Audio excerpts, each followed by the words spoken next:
Canada. Put on a suit, drink water, don't drink and drive. Hey man, call your mother. It means nothing. It means nothing. Nah, they lying to you. It's about the money. Now you're more fluent.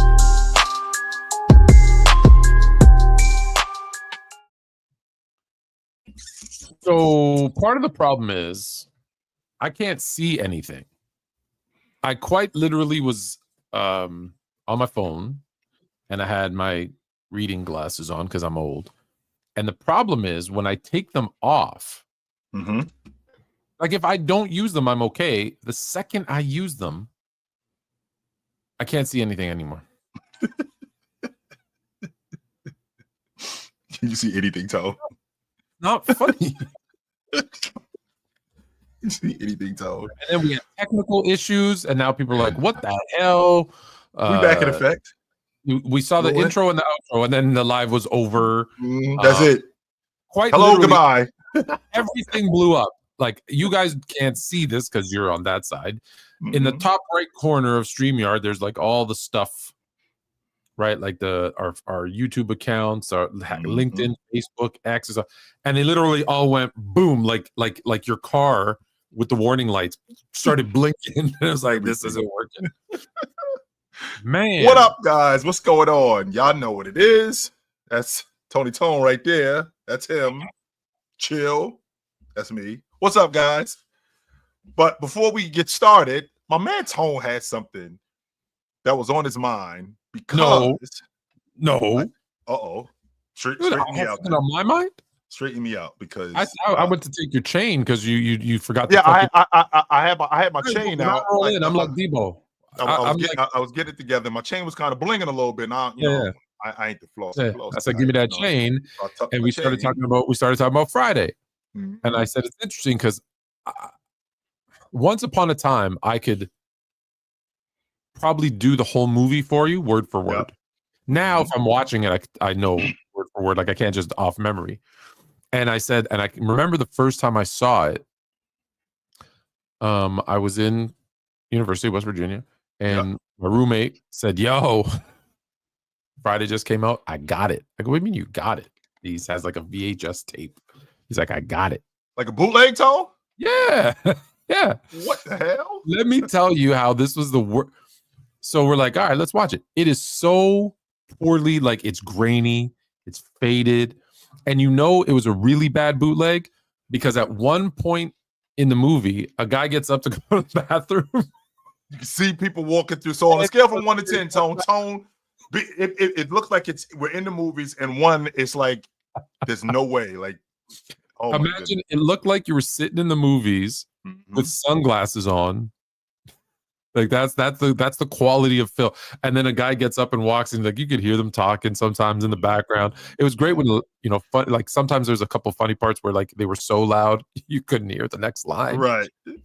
Yeah, we watched it so like over and over again. We all just kind of had fun with the dude getting up and walking out and coming back.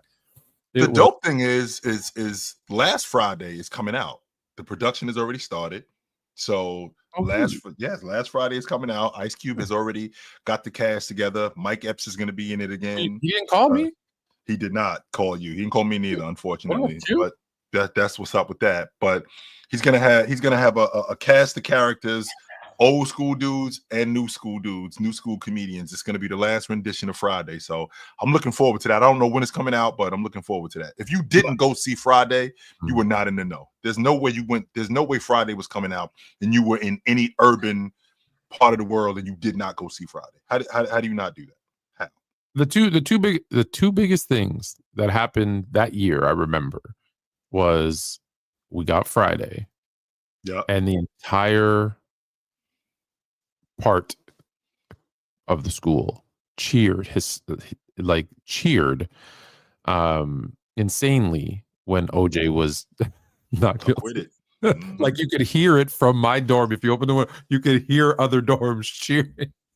And I'm like, I've never seen so many people happy that a murderer got off, right? Wow. It's crazy, right? It's incredible that happened. And like looking back, it's easy to say that, but at the time it was a big deal. Ice Cube, listen, since you didn't invite me to be in last Friday, I'll say, let's be honest, it's the last Friday. It's the last money grab for that franchise. So good for you. I think it's going to work too. I do. How long did it take from that movie until we got Bye Felicia? As like we all knew it, but like the kids like I heard a kid say, and I'm like, I go, Friday? How do you know that movie? And they're like, what movie? And they said, what movie? Right. They had no idea what Bye Felicia means. And they said, what do you mean Friday? It's Bye Felicia. And I'm like, yeah, where do you think that comes from? And I got into a fight with the kid. I'm like, no, we just made it up. I'm like, no, you didn't. No, you didn't. You did not make this up. No, you did. No way did you make that up. I just seen it on in fact, on TikTok, on Instagram, and like right before I met you, Tone, like it became a big deal. Like, Bye Felicia. Yeah, it just popped up again. Like, what's going on? Did y'all dudes think y'all just made this up? No, this has been a thing. Nothing's original. It came from the movie where Felicia is a crackhead and she's in the hood. Your local crackhead chick in the hood, and she says to Cube, who was Craig in the movie, and she says to Craig, "Can I borrow your VCR?" And Craig goes, "Bye, Felicia." Bye, Felicia. And his face was perfect for that too, because I can't even do it. He's so like, "Bye, Felicia." Bye, Felicia. Fuck out of here. Oh, good Lord. Oh man. I wonder where Miss Parker is. She must be like 90 by now. Nah, Miss Parker probably gone. No doubt about that. I was still looking in them shorts. What up, Tony Tone? What's good with you, brother? I don't even want to talk about. I had a horrible weekend. I want to move on. I want to look forward to this week. Have you noticed something, by the way? Have I noticed something with you? Where I am. Yeah, I noticed that you're home. I do notice that. And where was I supposed to be? You were supposed to be on the road in Canada again. Up north in a place Nova Scotia again. Oh, Timmins. It's northern Ontario. 35 centimeters of snow tomorrow. Well, starting today and into tomorrow. And they're like, yeah, you guys aren't going, because if you go, you're not going to come back. And I'm like, hey, I'm going to see my man Jay in a couple of days. I ain't.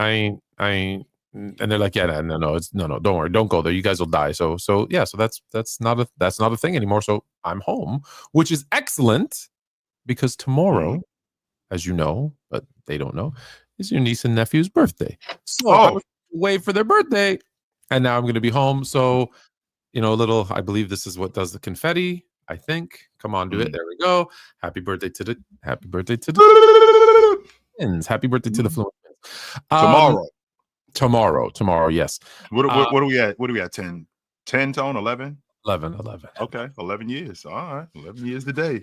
Too many. They're growing too fast. Tone, I'm trying to tell you, B. By the time, before you know it, Tone, she's gonna be getting married. This dude gonna be graduating high school. Hey, Tone, it comes as quick as quick as you remember being in the hospital and them handing you the 2 bundles. It goes from that to we at graduation. I'm at my daughter's graduation in college, and I'm saying to her mother, did I not just take you to the hospital last night? Wasn't we just there? What are we doing here? How did we get here so fast? I'm 100% confident we was just in the hospital last night. I'm sure we were just there. I'm not ready for that, but we do have a bunch of stuff to go over. We're going to start with headlines.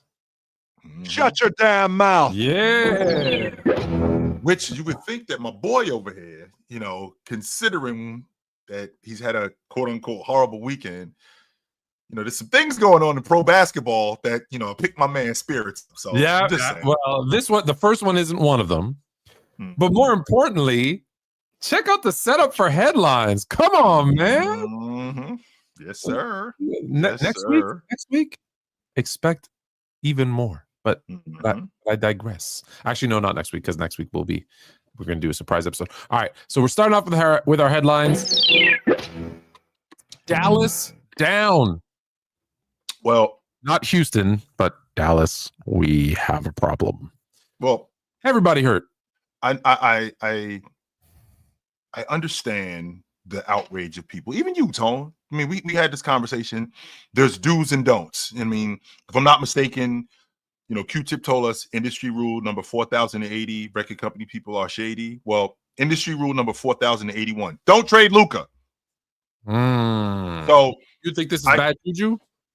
On the one hand, Tone, I really like this roster, man. I do. I like what they're putting together. I think Irv is going to be back next season. 9 months from today is December the 4th. Irv's not going to be out for the entire season. I'm not buying that. We'll be a little over 2 months into the season. I think with the ACL, he's going to be back. Yes, I think he's going to be back. I don't think he's. We're talking about 9-10 months. I think Irv is going to be back next season. So with Irv in the fold, PJ Washington back, Klay Thompson. Let's see, Anthony Davis, Lively, Gafford, Najee Marshall, this kid Max Christie, who's a damn good defender. I love the energy. Tone, I like this roster, and you and I had this conversation before that I think this is a 3-year plan. I don't think this is something that's a 5-6 year. I think this is a 3-year plan. Irv might have set us back a little bit because of his injury, and it might be a little bit longer than 3 years, but I think that's the window. I think the window is 3 years. But with that being said, I really like the way that this roster is put together. If this team is healthy, come this time next year, and we're going into the playoffs, and everybody is available, I really like their chances. On the other hand, Tone, I'm thinking to myself, and I said this earlier, that in the early 1900s, Babe Ruth is playing for the Red Sox. And for anybody who knows, Babe Ruth, you can find him at the after-hours spot. You know, Babe Ruth was turning him back on a regular. He was getting into car accidents. You know, you was finding Babe Ruth in spots that he probably shouldn't have been in. The Red Sox had it, Tone. The Red Sox had it, and they was like, you know what? They're out. And they end up trading them to the Yankees for a bucket of extra crispy and a 6-pack. The Yankees go on 100%. The Yankees go on to win 27 World Series. The Red Sox don't win the World Series again for 86 years. So I'm thinking to myself, is this the curse of the Bambino? Are you equating Babe Ruth to Luka Doncic? You know why, Tone? Because number one, they both like to drink beer. This is a 25-year-old first-team All-Pro, top 5 player in the game. Been to the NBA Finals, been to the Western Conference Championship twice in the last 3 years. They're building something. You come off of that. You come off of that because of what the narrative is. Luka is fat. Luka is out of shape. Luka doesn't take care of his body. Luka just shows up. You know what? We're not going to win with Luka. He doesn't play defense. And you're basically trashing his name, which is kind of what the Red Sox did with the Bambino when they shipped him off. And ultimately what it did was it became the curse of the Bambino, where he goes to the Yankees, and now this guy is just the greatest Yankee ever, and the Red Sox are at the door and consistently banging on the door, and they never get in. Never get in. So I'm thinking to myself, is this the curse of the Bambino, or am I overreacting here? I think I might be overreacting, Tone. I don't think it's that bad. I'll only say like this. I believe in conspiracies. Oh, 100%. I know that about you. So but I don't believe in curses. So I don't think this is a curse so much as it's a conspiracy. What's the difference, Tone? I'll tell you. A curse is some supernatural nonsense that occurs that's unexplainable. Whereas this is NBA viewership was down. We needed to pick them up. Luka goes to the Lakers. The face of the league, because we haven't found one, is back. LeBron James. He's in the MVP conversation. We're going to talk about that later, as you can see by the headlines. The Lakers go on a historic run, win a championship. Hello. And how do we do it? Well, the team that they traded him to or from, well, we can't have them healthy because their roster actually looks pretty damn good. So we just go shelve all of those dudes. And guess what they're going to do? Oh, they're going to raise their ticket prices 8%. And next year, everyone's going to come back healthy. They're going to be happy for Luka and LeBron and everybody in LA.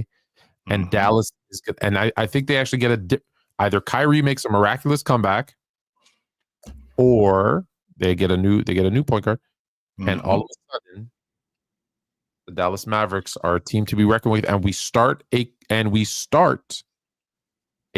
Dallas LA little feud for that 2-year window that we have. The Dallas LA feud. So this would be box office, considering this would be box office. Yeah, so I'm gonna keep using all my. You just made the list. Wrestling stuff. Yes. This would be box office, considering how this trade went down, how unorthodox it was, how ridiculous it was at the time for people to think that this could happen.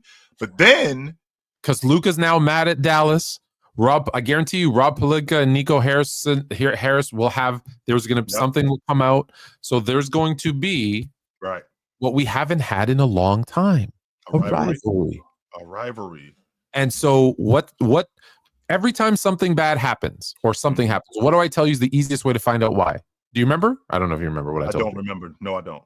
Always the first thing any good detective or investigator does: follow the money. Of course. We need to make more money. We know that a face of the league and a good rivalry are the ways to do it. Boom. Here's one. I'm just thinking, Tom, and that does make sense. Overthinking. No, I'm not overthinking this. What I'm trying to make sense of is I'm trying to make sense of this roster being as good as I think it can be. And if they're healthy, like just this season, Irv doesn't tear up his knee. Anthony Davis is available. Clay is available. Marshall's available. Lively. All of these guys are available. I love Dallas in the Western Conference. 100%. I don't like them in the Western Conference. I love them in the Western Conference. That's why they need to shelve them, because I'm already getting people in my comments section saying, because of course I'm with Lakers in 5, Lakers in 6, and they're like, only because you don't have to go through the Mavs. They're already starting that narrative, and much like the guys in the chat are talking right now about John Cena becoming a bad guy, turning heel. Well, what better heel turn than goody day-to-day Davis becoming the bad guy in Dallas? Can we be looking at I'm telling you, they couldn't have written the script any better. I was just thinking that, Tone. Can we be looking at a possibility where the Lakers end up kind of like what happened with San Antonio in 98? San Antonio wins the NBA championship in 99. In 2000, Tim Duncan gets hurt. And the logic is, well, Tim Duncan, the reason why the Lakers won it in 2000, because Duncan was hurt. 2001, let's settle this. Well, the Lakers end up smoking them in 2001 and 2002. But then the Spurs come back in 2003 and end the dynasty. So can I be looking at a situation, because again, I think this is a 3-year plan, Tone. I don't think this is something that happens in 1 year. I think this is a 3-year plan. So can I be looking at a situation where Nico Harrison is looking at this going, okay, I can't look like the complete idiot in this whole thing. I can't. No, I put together a damn good roster. This thing has to work out. And what cures everything, Tony, in professional sports? Winning. We don't care about none of that other stuff. We don't. A bunch of people who hate each other start winning, they're best of friends. 100%. We can get to the bottom of all of that other stuff when we start winning. So if the Mavs within the next calendar year, within the next 365 days, if they're at the top of the Western Conference or a top 4 seed, and the Lakers, to your point, because again, I think this is a 36-month plan with James. So now we have ourselves in a situation where the Mavs and the Lakers find themselves in the Western Conference Championship. Book it. Speaking of, is that box office? Of course it is. Speaking of my Lakers. Yep. They've managed to climb themselves into second place in the Western Conference. Now, later on in the show, we're going to go through if it ended today, the matchups. Wait for this. This is going to be fantastic. We're going to go through the matchup. I'm going to love this, by the way. So, but right now, the Lakers, who were an afterthought, like they were an afterthought. It was like, yeah, okay, it's just we're playing out LeBron's last days. They're not this, they're not that. Oh, they can't play defense. Oh, they just traded away their 2 best defenders They can't play defense, and they traded away their 2 best defenders. This is a disaster. And now they look like a really good defensive team. And, they're winning. So what I wanted to ask you, Tone, is did you know that exactly 77 days ago today, the Lakers were in 10th place in the Western Conference? I wouldn't have known exactly 77 days ago. I'd have said, yeah, around 2 months ago, but sure. Which is also a coincidence because Luka wears number what? Number 7. That's why it's relevant. Damn. Can you imagine that? Here we have a team, which is why I'm having a difficult time with this, and we're going to talk about this also with this JJ Redick stuff. So 2 months ago, a little over 2 months ago, this team was the last play-in team. We go from that to now they're in second place. Well, how did we get here, Tone?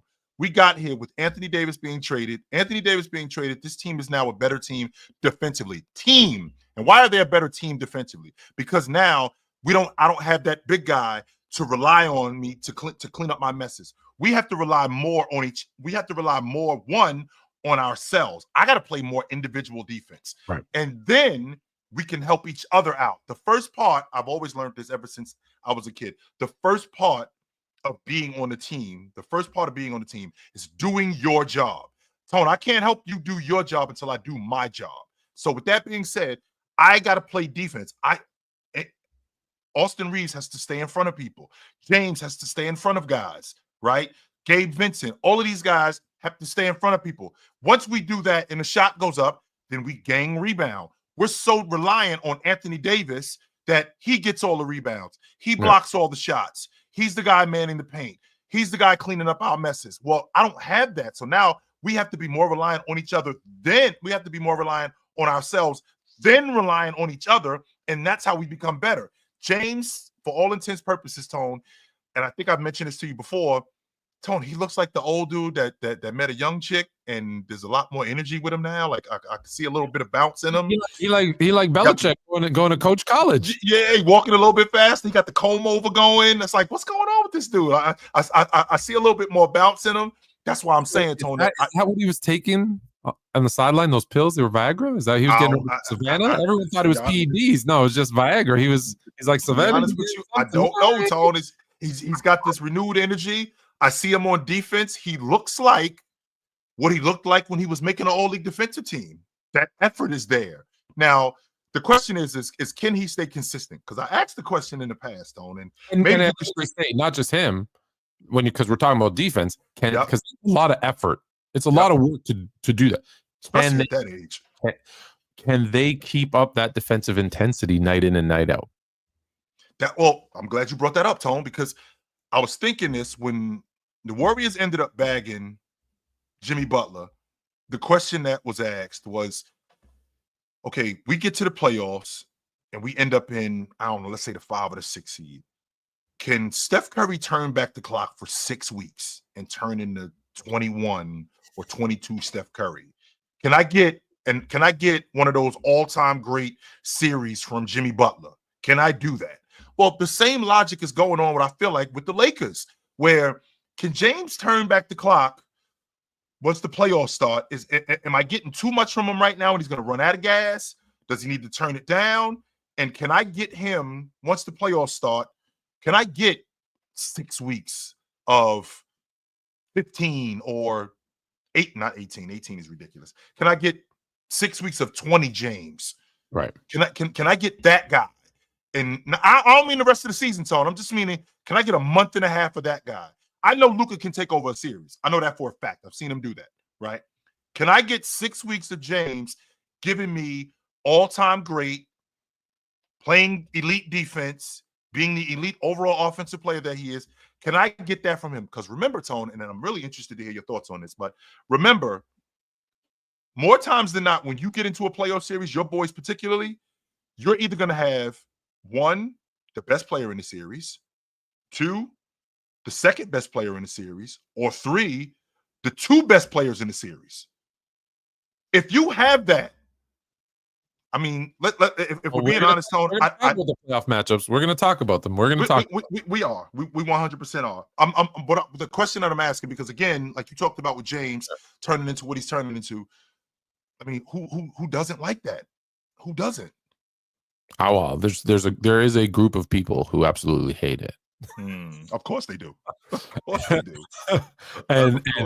and sometimes people mistakenly put me in that category. Let's be very, very, very, very clear. I want James to be 2013 James and sweep through the playoffs and bring my Lakers a championship. I don't care what it means for who I think is the GOAT, because I've said this a million times. Neither Jordan, people don't understand this, because I defend Jordan. Let me take a little sidebar rant. I defend Jordan not because I'm a fan of Jordan. Jordan isn't in my top 10 of favorite players.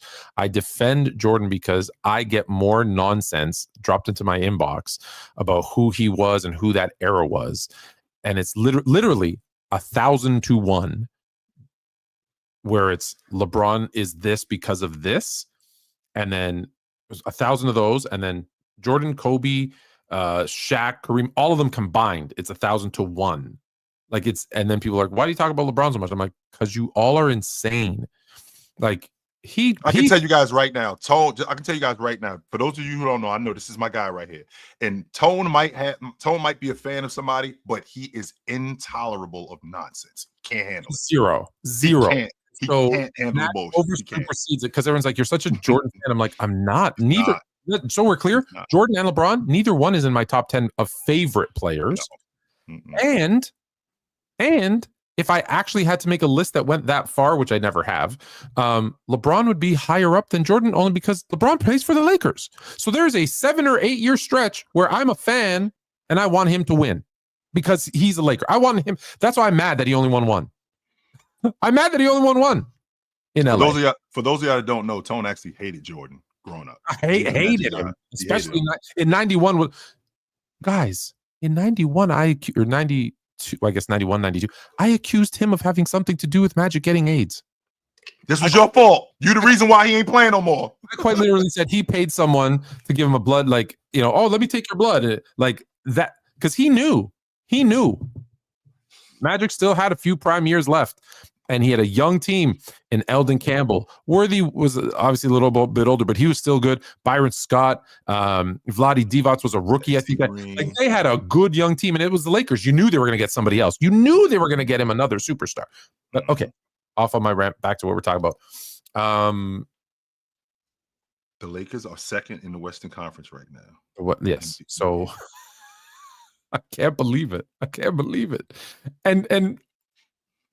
And it's changed the MVP ladder. Nikola Jokic is back at number 1. SGA has dropped to number 2. Which is nuts. Is it Giannis or Tatum at 3? I don't even remember. Somebody with the green uniform.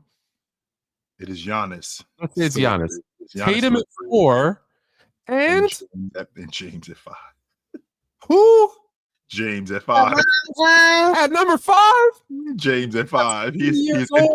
James has entered the conversation of league MVPs. Yes, he has. Yes, he has, Tone. And this is why. This is exactly why. When we talk about the league MVP, this is why winning matters. Let's talk about the ladder. Let's talk about the ladder first, because the last topic in our headlines is LeBron James. Yeah. So let's talk about the ladder. Why did Nikola Jokic surpass SGA? That's I still have not gotten a satisfactory answer on that at all. I haven't gotten an answer at all. SGA has been as steady and as consistent. He only missed one game as any MVP or as any great player this season. The Oklahoma City Thunder have played 60 games. He's only missed one game of the 11 losses that they have. He only missed one of them. He's been a part of that. Of the 49 wins that they have, he's been a part of every last one of those. He's got the most 20-point games in the league this year. He's got the most 30-point games in the league. He's got the most 40-point games. And guess what, Tone? He's got the most 50-point games in the league this year. Nobody else's longest active streak of 20-plus point games, I guess. Yes, he does. 100% he does. And Oklahoma City, because, again, the same reason why James has entered the MVP race is why SGA should still be at the top of the ladder of the MVP race. Oklahoma City is far and away the best team in the Western Conference. It's not close. It's Oklahoma City, and then it's everybody else in the regular season. There's the Lakers, there's Denver, there's Memphis, there's Houston, there's the Clippers, there's Minnesota, there's Golden State, there's Sacramento. But at the top of that, it's Oklahoma City. They've got an all-time great defense. Their defense has slipped a little bit throughout the course of this season. I think over the last month or so, I think they're right at the top of the top 10, even though they still have had an all-time great defense the entire season. Offensively, they have an all-time great offense, and that's largely due to Shea. So because of that, nothing has changed with him. Joker, on the other hand, I watched him. They lose in Milwaukee. Not only do they lose in Milwaukee, I'm sure that you've seen this with me, Tone. I had to ask the question because I watched when y'all played them, and then I watched them play Boston on Sunday afternoon. I'm asking, has the code been cracked on Joker? Has Joker been figured out? And that's not to say you stop him. No, I'm not saying that. But can we slow him down? And are there steps that we can take? Have we been shown now steps that we could take to slow him down? I haven't seen any indication that SGA has been slowed down this season at all. None whatsoever. At all. They'll tell you it's the refs that are keeping him at the foul line that's keeping him going, but which is fine. I think the Lakers or someone else maybe previously, but the first time I saw it done as effectively as I had was when the Lakers picking him up full court and not letting him kind of get into his, what he get to his spot where he's like, I'm going to be comfortable here. Or even sometimes he gets at the top of the key and just takes, or even back and just takes a couple of dribbles and kind of looks and see what's going on. And people kind of, they play off him a little bit. And I think they're scared of what they do if they're up on him because he can kill you that way too. Right. And it's like, no, I'm going to make him work because nobody wants to work. Like I love, this is as an old man, I love to just walk up the court, find my spot. Nobody's playing defense on me. Someone passed me the ball. Boom. Nice, open, easy jumper. Beautiful. I hate it when they pick me up at full, because once I hit a few in a row, even these old guys, they pick me up full court. I'm like, dude, like, it's men's league. Get off me. Get off me. 100%. And that's always been the case. Like, I think it was Devin Booker who was like getting double teamed in a summer league, something. And in a pickup and pickup in the summertime. Like, what are we doing? Yeah, we're playing defense is what we're doing. Like, get over it. But every player, doesn't matter, doesn't like that. So I think it bothers him enough. And so look, he's now going to have to adjust. And but right now, it's the question that I asked. And that was the question that I was going to ask you, Tom, because I'm looking at what ended up happening with Joker when they played the Lakers specifically, because I had never seen anybody do what the Lakers had done in picking him up full court. So I'm thinking to myself, all right, I'm not going to jump the gun here and say that the code has been cracked. I did ask the question, but I'm not going to jump the gun. How does Mike Malone counter this? Well, the first thing I'm thinking, Tone, is he has to turn him into a 5-man. Well, what I mean when I say that is what Shaq was, what Olajuwon was, what David Robinson was, what Ewing was. I'm going to now be a rim runner. That's what I'm going to be. If Rui is going to pick me up full court, what I'm going to do is I'm going to run to the rim. Joker runs. I watched Joker when they ended up beating you guys in 2020. Yeah, he's not as unathletic as we make it seem. Well, that was the first thing I thought. So I'm thinking that there's no way he's beating Anthony Davis up the floor. He was beating Anthony Davis up the floor on the regular. So I'm thinking, okay, if he runs to a spot in the post, Rui has no he's dead, Tone. He's dead. So I'm thinking, let's turn him into Shaq. Let's turn him into a legit big, and because he did that against Phoenix in the playoffs that same year, where he ended up running past DeAndre Ayton, and he was burying Kevin Durant in the post, and Kevin Durant is screaming at Ayton like, "Get your ass back, because this ain't my guy." So I'm thinking to myself, let's get back to that. And once you counter that, now you get the ball in his hands, the defense collapses. We all know the great passer that Joker is, how great that they play off of him, how much better they are. Now that makes him even more viable, which makes them more viable. I can't believe LeBron James is in the top 5. So we wasn't doing this with Jabbar. We weren't. In 1988, we were not doing this with Jabbar. LeBar wasn't doing this either, That's though. probably why. Jabbar was not, as someone who wished he was. Jabbar, I said LeVar. Jabbar wasn't doing the things that LeBron is doing. And before we do that, let's just quickly have a bigger conversation here. Are we sure that Nikola Jokic is the best player in the league? Are we sure about that? Because I would have to argue, and I would have to say right now today that LeBron James is the best player in the NBA. Oh boy. Okay. How you feel about our Hendrick Perkins? And listen, now, I'm not surprised that Shannon's going, yup.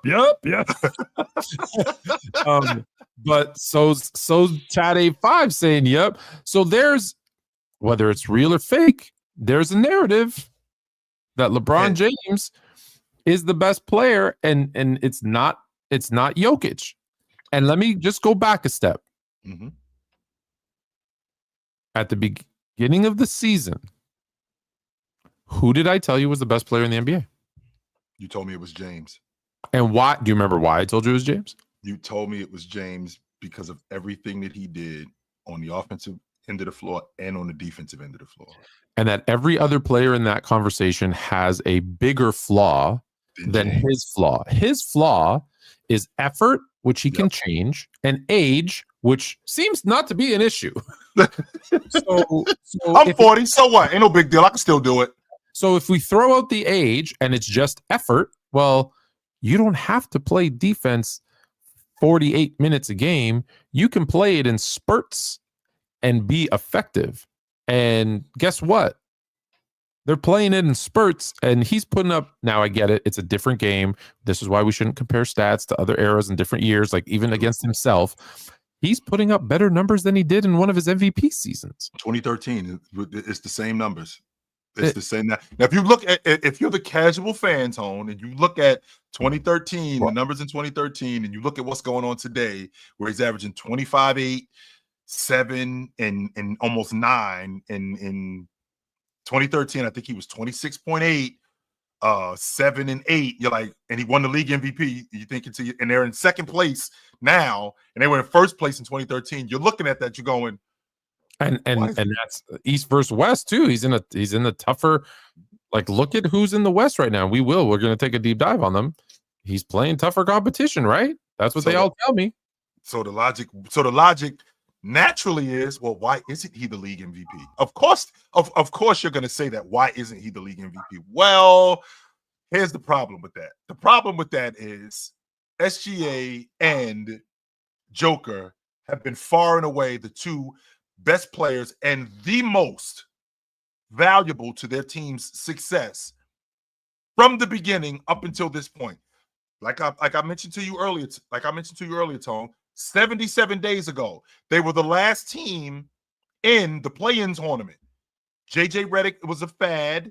JJ Redick is not, he's a gimmick.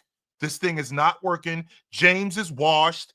I think this is his last season. If it's not his last season, next season is definitely his last season. He can't keep doing this. We go from that to they're at the top of the Western Conference, and now he's the best player in the league. Well, wait a minute. He's always been, in terms of a player, he's always been at the top of the league.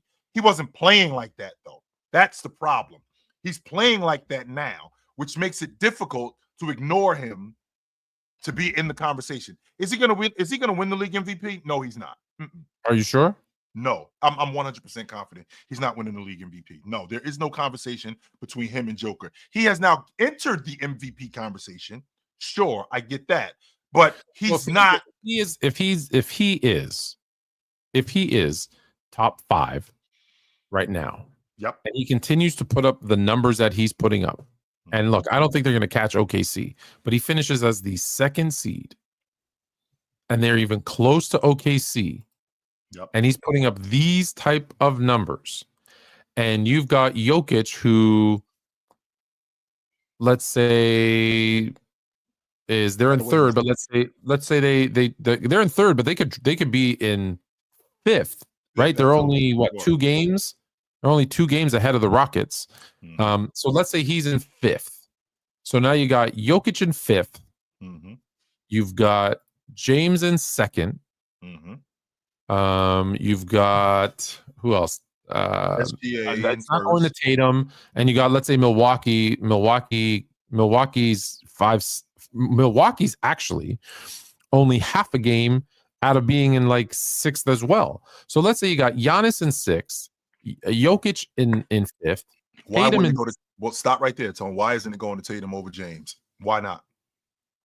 I lead my team in every major category. I lead us in points, rebounds, assists, blocks, and Porzingis leads us in blocks, but I lead us in points, rebounds, and assists. And we're in 2nd place in the Eastern Conference. We're the defending NBA champions. With us doing that, I'm just like you are. I'm listening. Yeah. Narrative. And in this case, it's like reverse voter fatigue. You know, we haven't given James an MVP award in like 27 years. That would be nuts. And he's been the best player in this league and the best thing for this league. And guess what? I'm following the money. What a great story. At 40 years old, he started the season starting a game with his son, the first time in NBA history, hiring, and let's be clear. 2 things can be true at the same time. Yep. Hiring his podcast partner. So he could have gotten hired just because of that, and he turns out being a good coach. The 2 things don't have to be separate. They're not mutually exclusive. So he starts off, he hires his best buddy as his podcast co-host, as a head coach. He starts the season. It's a throwaway season. He's playing with his son who shouldn't be in the NBA. And it turns out they trade for Luka Doncic, a top 3 player in the NBA. Maybe I got an opportunity to win. He puts up numbers like he did in 2013 when he won the Finals MVP. Oh, and 40 years old. You thought it was impressive when Kareem got Finals MVP at 37? 38. Whatever. He gets an MVP at 40, a regular season MVP at 4. This guy's the GOAT. You can't argue it.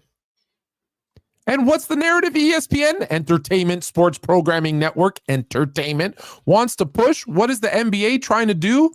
Get their ratings up because of what better? We need to face the league. He's always been here. He never left.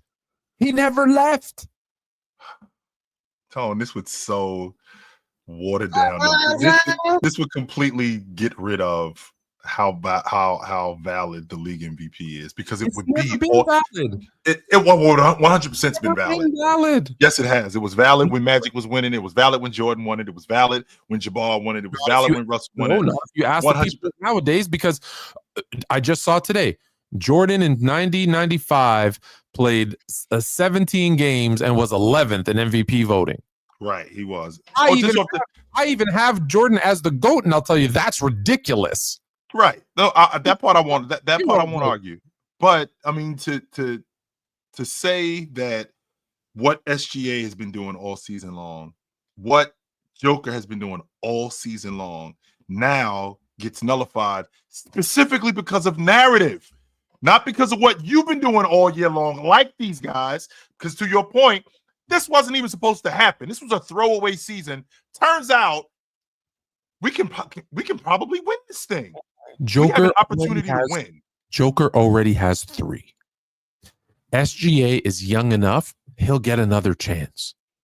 You're never going to get another 40-year-old playing like this. You had 10 years to do that, Tone. I'm not trying to hear that. Nope. You had 10 years to do that with James at the 13. 40. It's 12 years, Tone. This is 12 years 40. Now since James. 40. He wasn't. What we doing? Yeah.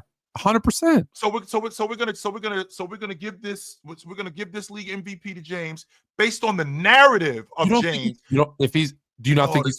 Wait, is he not a top 5 player in the NBA? I'll take it a step further than that. I'm not sure that he's not. Let's see, Joker, yes. SGA, yes. Giannis, yes. Then after that, I mean, I'm a Jason Tatum guy. I'm a Jason Tatum. I am a Jason Tatum guy. Is James playing better than Jason Tatum has been playing as of late? Yes, he has been. And Jason Tatum has been fantastic. So he's a top 5 player in the NBA. He's So over the course of the last like maybe month or so, the MVP award isn't about. Honestly, it's not even about consistency throughout the year. It's about the entire totality of the year.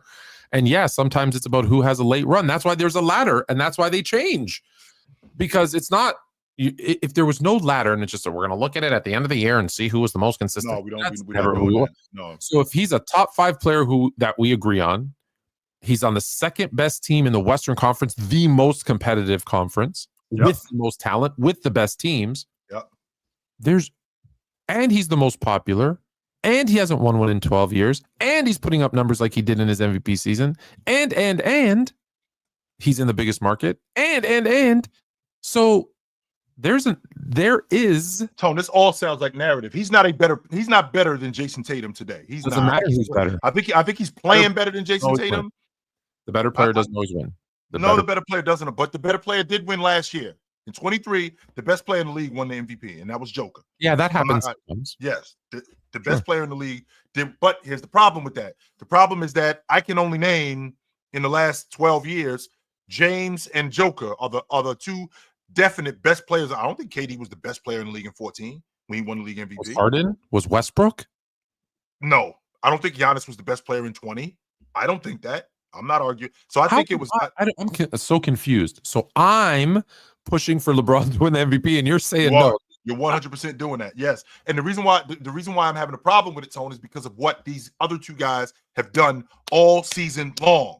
James just emerged over the last month and a half. That's when James became viable in this conversation over the last month and a half. No. He can't be averaging the numbers he's averaging, and just it was all of a sudden like he's been playing. Yes, Tone. He was washed 2 months ago. He was washed. According to who? You guys were in a play-in tournament. You were a first-round exit. That's what the logic was on you guys.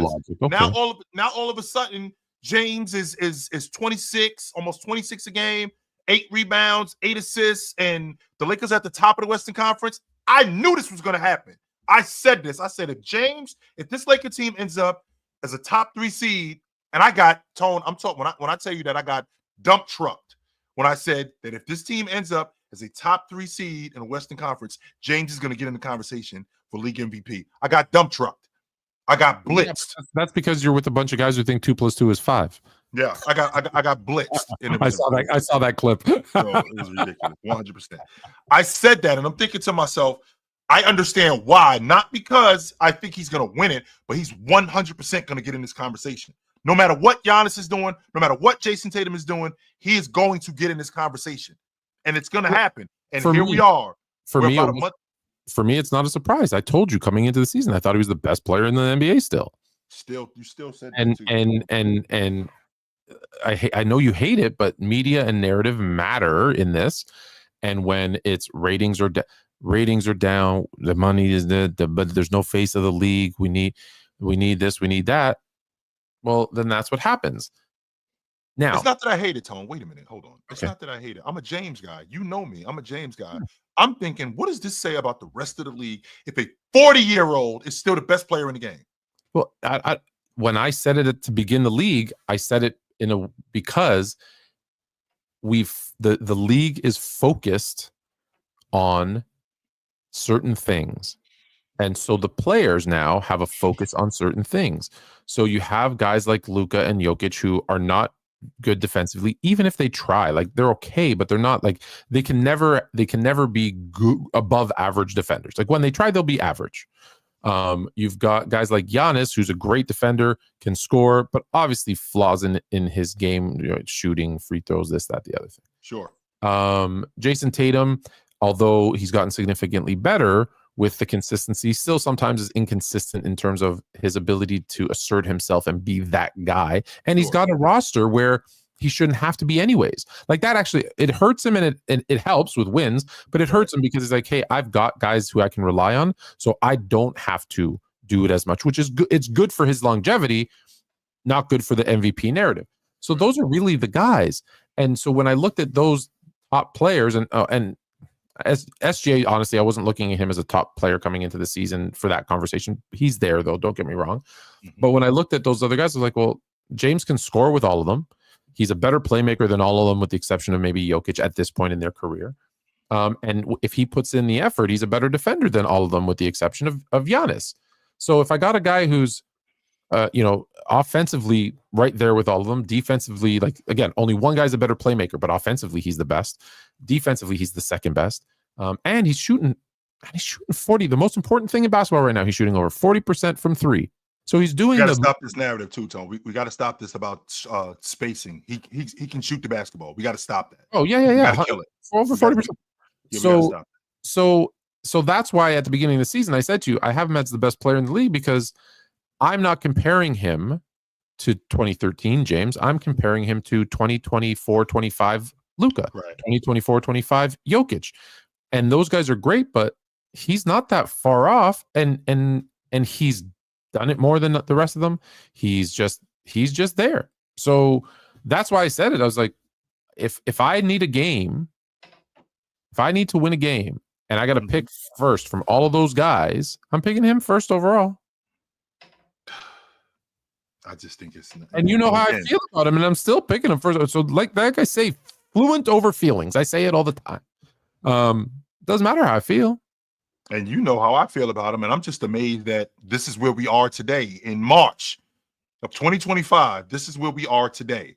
If I would have said to you in March of 2015, 10 years from now, we're still going to be here with this dude. 10 years from now, we're still going to be doing this. If I told you in 2005 of March, when you saw James doing what he's doing, 20 years from now, we're still going to be here with this guy. Still. Give me a break, man. But this guy's incredible. This is where you're going to get what you want, because this is going to hurt him. Quote, Channing Frye said it the other day. It's unfortunate, but why do you want to be the face of the league when all the people that cover our game and talk about our game on a day-to-day basis bleep on everybody? Unquote. Wilbon, do you agree with LeBron? Mostly no, but there's a lot of layers here, and there's some stuff I might agree with him. And I watched Channing Frye have this rant, and it was insightful. And I disagree with Channing, who I know and like tremendously. That I don't know that LeBron feels this way because I haven't asked him. I'd like to ask him, is he referring to the constant comparisons of Michael Jordan? Because if he doesn't like that, too damn bad. That's kind of part of it. It is. That's part of being him pooping on the media might be the thing that keeps him from winning the MVP, because a lot of good points in that. You can go watch the whole clip. I didn't want to play the whole thing, but you're part of the media. Let's be honest. You sat there all summer, and let's remember what he was saying on his podcast. He was pooping on the league. He's the same guy who not that long ago, a couple months ago, said there's too many threes in the NBA. He said it. We're shooting too many threes. He's in the summer. He was saying guys don't know how to do this. Guys don't know how to run that. My son, did he not say at the end of last season, my son can make one of these rosters or play whatever? Like, he did say that. He's part of the media problem too, and now he's trying to blame the media, which is why people always pick on him so much. The comparisons to Michael Jordan, like, him saying he didn't. I think he said something to the extent of he didn't ask to be the face of the league. I almost cussed. Not bad. Yeah, you got chosen one tattooed on your body. You quite literally do this like you're a king every time you do something good. You picked number 23 and said, because of how I feel about Michael Jordan, you do the powder that you stole from, you did all that stuff that Michael Jordan does. You 100% asked for it. You took it, and good for you. You took it. You have a media company that you own. You have a media company that you own that spits out these narratives. You didn't ask to be compared. You didn't ask to be the face of the league. You 1000% asked to be the face of the league. And hold on a second, Goat James Kingdom. There's nobody that has half a brain argues this isn't zesty Jordan. He said it himself. He does it because of Jordan. Like, that's him. That's who he wanted to be. Him. He wanted to surpass him. So all of those things are true, and that's okay. but don't say it's not true. Right. Well, and just for the record, is the media pooping on the league and pooping on players more than we ever have? No, there's just more outlets and there's more media. You and I are now media. In 1980, we may not have had this platform, but guess what? Go read the newspaper. Go read the newspaper. They were shitting on these players back then. They were pooping on the league in the 60s. In the 70s, they said it sucked. In the 80s, most of the players, they were saying the same thing. In the 90s, you would read articles about how bad they were. In the 2000s. So none of this is new. Well, here's the thing, though, Tone. Well, number one, heavy is the head that wears the crown. So there's a lot that comes with being the face of the league. And James has personified all of that. He's been a great player for over 20 years. Not only has he been a great player, he's been an ambassador. He's been a great role model. He's been all of these things for the last 20 plus years. And what has he gotten in the process of that? He ain't Michael Jordan. He ain't Jordan. So if I'm not Jordan, okay. So if I'm not Jordan, right. So if I'm not Jordan, does that mean I ain't shit? No. That's what the logic has been. Because you ain't Jordan, you ain't shit. He's not Jordan and Jordan's not him. And that's okay. But with that being said, when I think about everything that James has been, and I think about what the face of the league has been, Tone, that's not true, man. It meant something to have the crown. It meant something to have the torch passed to you. When Magic and Bird showed up and they were the faces of the league, they weren't treated like James is treated. They weren't treated like Magic wasn't treated like that. Yes, Magic had a finals performance. What up, nephew? What's going on, brother? I understand your birthday tomorrow. Happy birthday. Just want to say happy birthday. Yep. Happy birthday. I know that's your birthday tomorrow. That's what's up, man. Happy birthday tomorrow. Why don't you ask him what is he getting you since you're going to see him next week? You got to ask him. I'm gonna get you another. You don't want to smoke? It's my nephew right there, ladies and gentlemen. Anyway, like I was saying, when Magic and Bird had the mantle to be the face of the league, they carried it, and with all the nonsense that came with it, people weren't treating them as bad as what's going on today. I know we have a bunch of different media outlets, but Magic and Bird were consistently celebrated at that point. And don't forget, whoa, time out. Tragic Magic was a thing. Okay, Tragic Magic was a thing because of the way he played. Right. Because of the way he played. That's what we're critiquing. But the difference with that, Tone, is that he did redeem himself. But previous to that, he was still talked about in a manner that's what the face of the league should be talked about. He carried himself like that. Same thing with Bird. When Bird got into it with Isaiah Thomas, but the only reason why he is this because he's white. Well, that got diffused really quickly. That doesn't happen today with guys like James. With guys like James, that continues to go on and consistently go on. I believe it was Rodman that said that, by the way, and then Isaiah. And then Isaiah vouched for him when he ended up saying that. And then the torch got passed to Jordan. And when the torch got passed to Jordan, Jordan carried it, and everybody talked about Jordan, how awesome Jordan was. And to say, 100%. Sam Smith. They didn't say he was selfish. They didn't say he was a gambler. They didn't. They were critiquing him all the time. And with that being said, Tone, Sam Smith, who's the reporter for the Chicago Tribune, said it himself. We protected him more than I'd like to admit. He said that, and he's right. The stuff that was going on with Jordan at that time, if we knew what was going on, I found this out as an adult. And anybody who knows me when I was younger, Tone, I wanted to be Michael Jordan. I wanted to do everything that I had the shoes. I had the hair. I remember when he had hair. I had the haircut. I wanted to be Michael Jordan. He had a good publicist. That's what Jordan had. In the end, Jordan was not gold. No, Jordan was a jack off. He was. But my point is, I remember, and maybe because I was on the I hate Jordan train, so I saw more of it or I looked for more of it. We were not, and listen, and I know as a Magic's my favorite player all the time. I remember the critiques of Magic. I remember the positives and the negatives, and even Bird. For all the people that loved him in Boston, the rest was, he's a slow-footed, unathletic white dude, and he wouldn't be shit if he wasn't what. Like, All of those, and I'm not true, which wasn't true. It doesn't matter if it's true, but the conversations were being had. So to say that, well, now we poop on the league. We've always pooped on the league.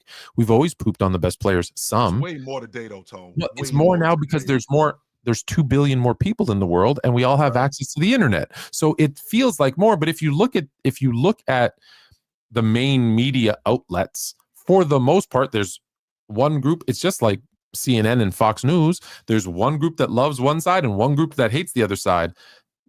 But there's more now. There's more. There's more. Of course, there's more. Even if that's true, Tone, I feel like with what James has done over the course of his career, how much he's meant to the league, like he should be celebrated way more than he is. You don't think he's celebrated? I don't, Tone. I think that they treat this dude. If I'm being honest with you, I think I'm listening to Stephen A. Smith tell me that nobody fears James. Nobody feared him. What are you talking about? Nobody scared of him? Yeah, but okay, this is the dude who was in the NBA championship 9 times in 10 years, but nobody was scared of him. Are you kidding me? I watched DeMar DeRozan get thrown out of a playoff game because he wanted nothing to do with James. He wanted nothing to do with him. But I got to listen to guys talk about nobody feared him. He doesn't have a clutch gene. He's not. Everyone that says he doesn't have that dog in him. And I'm thinking to myself, what else does this guy have to do in order to be viewed like the all-time great that he is? But for everyone that says that, there's another side that overly says how great he is, that he's never done anything wrong. There's the Shannon Sharps of the world, the Kendrick Perkins of the world, the Nick Wrights of the world, who also have platforms, who say he can walk on water. So there's a balance, but don't forget, we live in an age. What's the most popular thing to this day? Who was the halftime show at the Super Bowl? Not like us. They not like us. They not like us. Quite literally, a hateful, spiteful man who used to praise Drake has SNL skits about they not like us. They not pedophile. Meanwhile, there's no evidence or anything about Drake doing all that. You know who his best buddy is? No, I don't. Dr. Dre, no? Yes. And how old is he when he got Mishimi or Mishimel or whatever? How old was when he got her pregnant? When he was 22 and she was 16? That's quite literally statutory rape. No, she was older than that. No, she was not, my friend. No, she was not. So we're applauding hate. We're giving a platform to hate, and we're saying this is wonderful to be petty and spiteful. Don't get me wrong. I don't disagree. I like it too. But that's the culture we live in. So to suggest that whether it's LeBron James, whether it was Jordan, Bird, Magic, whoever was at the top in this era would have got, it's not specific to him. It's just that this is where we are, where you can go onto X and literally someone did this as a joke, put a picture of a stick and said, "This is a stick," just to see the negative comments. No, and they got negative comments. No, it's not. No, it's not. You're an idiot. What are you talking about? It's a twig. It's not a stick. What are you talking about? It's a cane. It's a. That's what. Tone, I just and I can appreciate that logic. What balance? And you're right. The guys that talk on the negative side go way too far because he is an all-time. I've said a million times, I can't give a bigger compliment than to say no active player is on any of my all-time list with one exception, and I have him at number 2. Just imagine, right? They'd go too far on how bad and his failures are, and they focus on the failures. And to counter that, and this is the problem in the world, the other guys go way too far on the he's never done anything wrong. It's perfect. When he wins, it's all him. He played 1-on-5. When he loses, his teammates all suck. They're all terrible play. Do you know how many times I've heard every player on the 07, 08, 09, 2010 roster was trash in Cleveland? All of them. Every single one. I've heard narratives about how much help he needed, and if I'm being honest with you, I mean the Cavs in 07, nobody had them picked to go to the NBA Finals. But that's neither here nor there. What I want to do is I want to stay focused on what having the mantle of the face of the league meant, and it meant being celebrated. When you turn on the NBA, this face that you see, this is what the NBA represents. I got a guy who's been in the league for over 20 plus years, still playing. To your point, Tone, you just made the case for LeBron James. You know what else you made the case for, Tone? He's going to be a first team All-Pro. 100%. You made the case for that. He's going to be a first team. He's going to be a first team All-Pro. That kind of stuff right there. When I'm carrying the mantle of being the face of the league, that kind of stuff needs to be celebrated. We shouldn't be talking about this dude like he ain't shit. We should be talking about this dude like he's been around for 20 plus years. I've never seen his face on SportsCenter. I've never seen his mugshot on SportsCenter. I've never known for this dude to be smacking around chicks. He's not out here having a bunch of kids by a bunch of different chicks. Oh, as a person, he should absolutely be revered. And if I'm not mistaken, Tone, that is part of it. That is part of being the face of the league. It's not just you being an awesome basketball player. You also being the face of the league and how you represent the league. When I turn on the NBA, when I turn on the NFL, when I turn on any... Those things should be applauded 100%. 100% they should be, only except they're not, because all we care about with James is what he didn't do, why he's not this, why he's not that. When in reality, he is all of those things that we should be talking about him being. He should be that more. Off the court, for all we know, because you never know, but for all, you're right. He's a good family man, a good husband, a good father. Hell, he got his undeserving son into the NBA. He's never gotten into trouble. He's building schools for underprivileged kids. He's donating here and doing there and coming out against social issues and all the while building businesses and getting the people that he grew up with, making them millionaires, and do it off the court. He's the GOAT. I'll give you that. However, we live in a world where that's what they do. They'll go back and look. Listen, if you go right now and run for Congress of whatever you live in Florida, they're going to go back and look at your tweets. I know you're not a big Twitter guy, but they're going to go back and look at them from 10, 11, 12, 15, 17 years ago to try and find the negatives. That's just where we are in the world. It sucks. But for him to say, why would anyone want to be the face of the league after playing 22 seasons in the league and being the face of it for probably at least 18 of them, to say, why would anyone want that? Well, you should know better. You should know better. Not only should someone want it, they should be fighting for it. They should be fighting for it because this is the league that gave you the opportunity to be a billionaire. This is the league that gave you everything that you were able to achieve and accomplish, and you took it. Don't get me wrong; it's not like it was given like on a silver platter. But like, that's what I don't like, is that there's the shit on the media, but you're part of the media. Say the game isn't good, they shoot too many threes, but then say, why do people say that? Well, you said it too. So those are the contradictions that I think people push back on. And that's, look, he's not perfect. And no one is. I'm not asking him to be perfect. No, I'm not saying that he's perfect, but for all intents purposes and for everything that James has done, once again, when the mantle of being the face of the league is passed down, when it was passed down to Magic and was passed down to Bird, even though the league wasn't as popular, they made it more popular, and it was off the shoulders of guys before them, like Jerry West, like Chamberlain.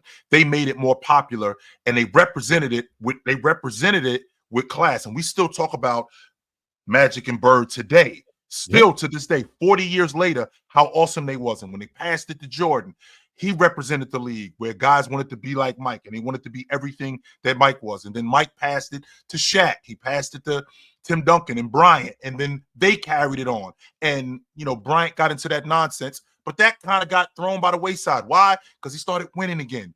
And people looked past that, and he looked at the awesome player that he was, which I 100% am all for that. But then James shows up. Can I pause you there, though? In that moment, though, we were talking about Kobe in not the best light.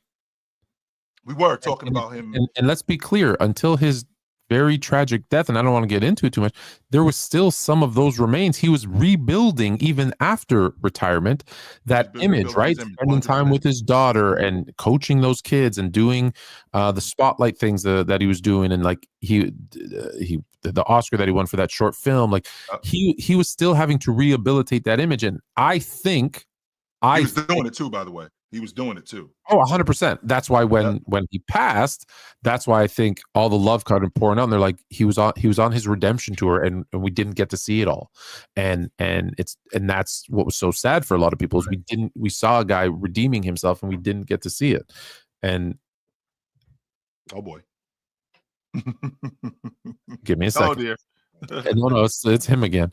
And we didn't get to see him finish that redemption tour. And I think what we're seeing is there's a lot of, it's really easy to hate LeBron James. It's really easy to hate him. Why, Tone? Why? Because of the things he does and says, right? Him saying, I'm the GOAT. Now, unless you're a LeBron fan, you hate that. But we all like that confidence when someone says, I'm the best, I'm the greatest. We loved it when Muhammad Ali did it. But for some reason, when he says it, people don't like it. The decision, people did not like. Which he 100% apologized for. Listen, I'm not making, I'm just saying you said there's a lot of, I'm giving you why there's a lot. Sure. Him going and joining two great players, having the decision. Then he goes back to Cleveland. Yep. I'm never going to leave here. Oh boy. Why'd you want to zoom in on me? No, I'm listening to you. He goes back to Cleveland. I'm never leaving Cleveland. Sorry. Then they win, and he says that one there made me the greatest. He then leaves them again and goes to LA. There's a lot of instances where he has been inconsistent with the things that he has said, and let's be honest, been caught in a lie. Right? There's whole tapes of him. So there's reasons, not all justified, not to like him. So I truly believe when he retires and he's no longer there, he will be loved and appreciated and adored significantly more than he is right now. And I think and here's the other part of the problem. This is why I'm saying I think that they're going to make him the MVP in the face of the league. He hasn't, or has been unwilling to pass. You said all these guys pass the torch. He hasn't done it. He hasn't done it. And to the people, the only people who think he's not easy to hate are people who are fans of his, because if you go back and look, it's people who don't care about Michael Jordan. The world doesn't revolve. I know some people think the world revolves around Jordan and LeBron. It does not. Right. There are people who've never even really know who Michael Jordan is, and they don't like LeBron James. And some of it is straight up jealousy because he's got a great wife, wonderful kids, a bunch of money, super talented, really good. And some people just hate success. That's just the thing. Someone said this to me, and I don't know if it's a very good, accurate analogy, but I'll use it anyways because I know there's a lot of wrestling fans in here. He's like Hulk Hogan in wrestling, where okay, you got to a point, okay, you were the best. Now you're still pretty good. Now you're really old. Now it's time to pass on the mic and put somebody else over. He hasn't done that. So he won't get out of the way for other people. Is that what you're trying to say? I think there's a part of people. I don't feel that way because I just told you what I think. I think he's the best player in the league, but I think there's a portion of the people who would say he's not letting someone else be the face of the league, and that's why he said, "Why would anyone want to be the face of the league? All they do is poop on you and poop on the league. Why would you want to do it?" Well, that's because he doesn't want anybody else to take it. Not my opinion. I'm just sharing. Yes, sir. How can I help you? Yep. We have a new conspiracy theory. Okay, hold on a minute. Uh-oh. Shay is an alien? What? No, actually, look at his eye. Okay. Look at his eye. Okay, let's. Look at his eye. We have to zoom it in for Jay to see. What's going on? Shay's an alien. Look at his eye. He's from another. So he's from another planet. Yeah. Yeah, it's called Canada. Get at it. Wait, look. All right. Coach. Trust. I like how he calls me Coach. Did you hear that, Coach? Yes. Yes, I see. His eye is crazy. Okay. Dan used to. My man Danny, head coach at UConn. He used to call Coach Hurley Coach. That was his father, by the way, but he used to call him Coach. So. Yeah. No, you know what it is. He knows when he's like trying to get me to look at somebody saying dad, I ignore him, I drown him out. So, but he's no. When he says Coach, you don't know who's talking to you, so you turn around. I instinctively look when he says I can get with that. Yeah, I got 12 players. Every time one of them yells coach, I got to look. But Right. so yeah, so it's like I'm torn because I'm trying to I always try to share the truth. Sure. And the sides of the story that aren't being told. So what you're saying is true. There isn't anything untrue with what you're saying, but there's such a narrative out there that, you know, he lies, he's selfish, he does it, you know, he's been open about how open he is about his legacy and how important that is. And those things, I think, hurt his legacy. I don't think he realizes those things hurt his legacy more than they help. I honestly believe if he just let it go, he would actually be viewed at higher. But I go back to the media company. He complains about a media company. He owns a media company. He complains about the media, but he has Nick Wright and others. But Tone, I do, just because I own a media company and I am a part of the media does not mean that I have to represent the media the way you guys do and not be critical of the way that you guys represent the media, which is what he's complaining about. Now, I'm not portraying myself and I'm not portraying other people the way you guys do in the media.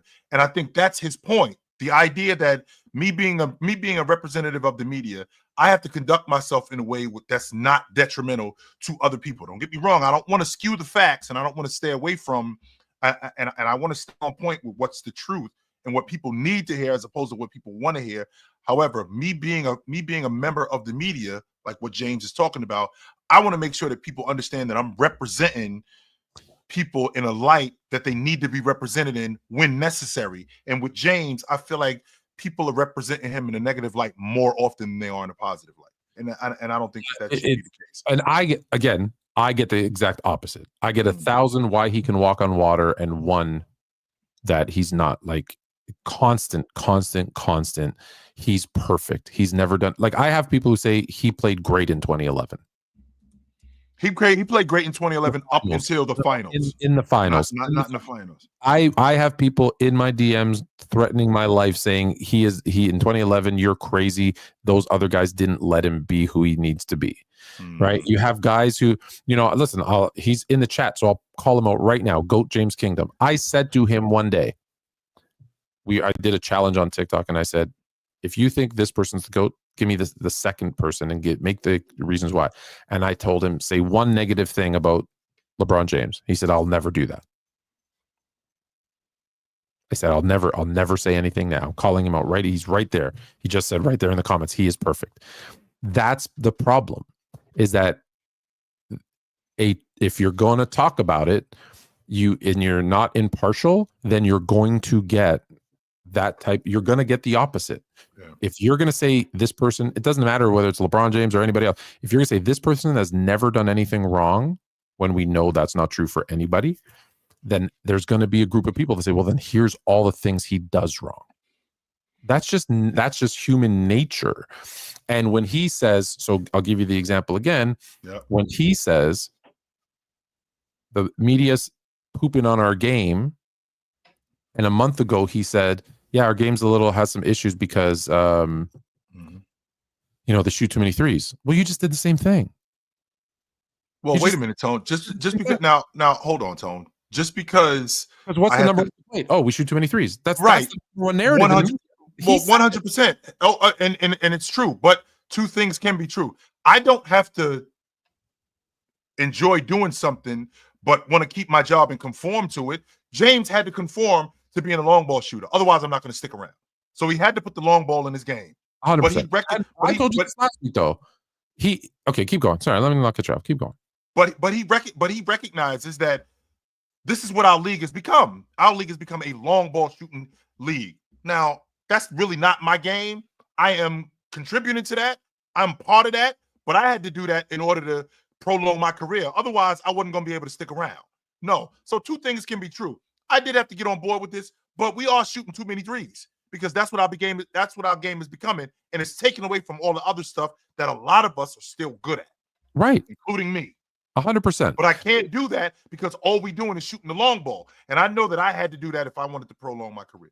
There's a quote, Michael Jordan, I believe in 2001, Now, we don't know the exact quote because it was a writer who said someone who was in the room told him this. So, of course, it's hearsay when a writer writes an article, because let's not forget, writers used to write. So you would buy newspapers like people write to get clicks. But he said, and I'll paraphrase to the extent that Jordan said, I never would have had the same career I had if there was a zone. We can't have a zone. We can't allow the zone to be allowed into the league. Right. What the point now, there was more to that conversation. He said, because what they're going to do is they're going to take away all the ability from the skill and the players that have skill and ability to drive to the hoop. They're going to take away the center position, which is the most important position historically in the NBA, because they're just going to, if you have a great center, they're just going to collapse everybody on him. If you have a great perimeter player, they're just going to double, triple team. They're just all going to focus on him. And it's just going to become this jump shooting league. And that's why, if you look back even in Phil Jackson's book, he said that's why they never wanted to implement the zone from the 50s, 60s, 70s, 80s, because it's always been a one-on-one, man-on-man. Can I beat my man? And let's, move the ball around. So the fear was it was going to become a jump shooting league. Well, what the hell did we just do? We became a jump shooting league. Like, they were right that that's what we did. Yeah. All of that, though, means nothing to the argument, which is you can't say the media is pooping on the league because it says we shoot too many threes. And you've said, we'll shoot too many threes. Like, that's why I'm saying those are opportunities where he should have said nothing, right? Like, he should have said nothing or said nothing. Or said, hey, is the league, or hey, is the league, he's a PR guy, he knows, is the league perfect? No, it's not perfect, but you know what? We've got the most, because that's where I say, let's go positive. It's the most talented we've ever had in the league. We have more skill than ever. We have the best shooters that we've ever had in the league. The flow, the pace of the game is faster than than not ever been, but that it's been in a very, very long time. Like, let's celebrate. We have more talented players. I told you this last week. We have more players that have superstar potential than ever. Let's celebrate the positive. So every time the media, if that's the problem, shits on the league and says, this is bad, this is bad, this is bad, we come back with the positive. Yeah, but this is good, this is good, this is good. Because that's the only way to combat it. If they come you negative and you just say, well, that's because you're dummies, right, we've gotten nowhere. We've gotten nowhere. Yeah. Now, maybe I'm on a high horse and I'm pooping out unicorns and rainbows. I don't know. But there's so much good in this league. I've told you before, I think this is the best era of basketball ever, the last 10, 15 years ever that I've seen. I think this is an awesome era of basketball. I've seen some great players, and I love the direction that the league is going in. The big man is alive and well. The 100%. League is one of the big men doing more than they ever have, and they're alive and well. This is the most athletic that I've seen. The combination of players, the most athletic, and on top of that, all around players. Like, when I hear guys like Kenyon Martin talk about, these guys aren't playing defense, that shit gets my blood pressure up, because I'm like, yes, they are. Guys are 100% playing defense today. Yes, they are. No. Yes and no. Yes and no. They're not allowed to play defense like Kenyon Martin was allowed to play defense. So when he looks at it, he's like, well, they're not playing like I was. Well, yeah, because you didn't have the rules in place to stop you. And that's where I think that's going to be a little tweak. I think the NBA is going to start to allow a little bit more hand checking. Have to open it up a little bit in terms of physicality. Yes, you do. I think the second they do that, and let's honestly crack down on there's a little bit too much traveling and carrying of the ball. But those are already rules that are in place. So if they just allow a little bit of contact, cut down on the travel and carrying of the ball, the players are good enough. They'll adjust. You're going to see a revitalization, because you have point guards that can score. That was never really a thing before. You have centers that can shoot. Good night. I love you. Night, young fella. You have centers that can, you have point guards that can score like they never had before. You have centers. Good night, my love. Your nails look beautiful. Yes. Hello, dear. They're very excited about seeing you next week, by the way. Centers that can do more, pass, can dribble, can shoot. There's no more like in the 90s, which everybody loved so much, where it was like, okay, you had a point guard who passed the ball, a shooting guard who scored the most points and took the most field goals on the team, a small forward who's kind of a swift army knife, a power forward who's like the scrapper, dirty work, rebounding guy, and then a center who either was a dominant kind of working center or just another big man who could rebound and block shots. Like that was the setup before. Now you literally have 5 guys on the court who still have positions, but you don't know if it's going to be the center that's the facilitator, if it's going to be the power forward that's a stretch 4. a scoring point guard. Like, it's so great that's why I say, like, look, we just talked for 5 minutes about how great everything is. So I think that counters any negative that anybody says for me. Whew, that was a long rant. We got a lot of topics, but first I got to ask you a question. I'm listening. In your opinion, what percentage of a team do I have to own, to be considered the owner? I can tell you right now, more than 1%. Let's get to the bottom of that right now. Okay, more than one, but more than 1%. So if I'm Marshawn Lynch and I own 1% of the NHL Seattle Kraken, can you call me the owner? He owns 1%. You're an investor. That's what you are. You're an investor. Okay. That's what you are. What about Dwayne Wade? Dwayne Wade is celebrated for being an owner of the Utah Jazz. He owns 2%. You're an investor. He's not when they're in the meetings talking about money and we got to cut contracts and we got to cut salaries. He's not in those meetings. When the actual check writer is in there, he's not in those meetings. No, he's not. LeBron owns 2% of Liverpool. He's a money man. That's what he is. He's an investor. I don't even believe that. I believe you're a face that people know, because it'll help maybe sell some tickets. Yeah, that's all. You're an investor. Let me give you one more. This is the highest one. And the reason I bring it up is I think it was ESPN put out, look at all these owners. Tom Brady owns 5% of the Las Vegas Raiders. I don't care about Birmingham and the Aces. 5%. Is he an owner of the Raiders? He's an investor. Owners are Mark Cuban. When you own more than a quarter or half or the majority, like 1%, you're not making any major decisions. You're not. They're not consulting you. Unless you are, I agree. Unless you're the majority, for me, unless you're the majority owner, or you might own, like to your point, you might own a third, but if the other 2/3 are owned by several different things, so you have the biggest stake in the team, that's when I'll call you the owner. So the whole like these guys own teams and they own 1% is like, I get it. It's good for publicity and it looks good and you put their face and they have a nice, seat in the front row, but kind of like with J-Lo with the Mets and Serena Williams with the Miami Dolphins, stuff like that. And I think she invested in she just invested in something else. But other than that, no. Yeah, well, like you're not making any major decisions. You're not. Yeah, like this. They're not called owners anymore. Quite literally, this came out today, which is why I thought about it, where ESPN said, look at all these owners. And there was a few other ones too, like the Buffalo Bills have a bunch of guys. And I'm like, guys, that's... So I just thought it was... I want to make... I always like to do a sanity check. What's up, Mike? I always do a sanity check because I'm like, am I crazy? But like, I don't see these guys as... Also, like, there's this commercial... I don't know if you have it in the States, where this woman is like she go by and she buys like pennies of portions of a stock for like $5, and she'll like walk in and be like, "Well, I'm the new owner." What?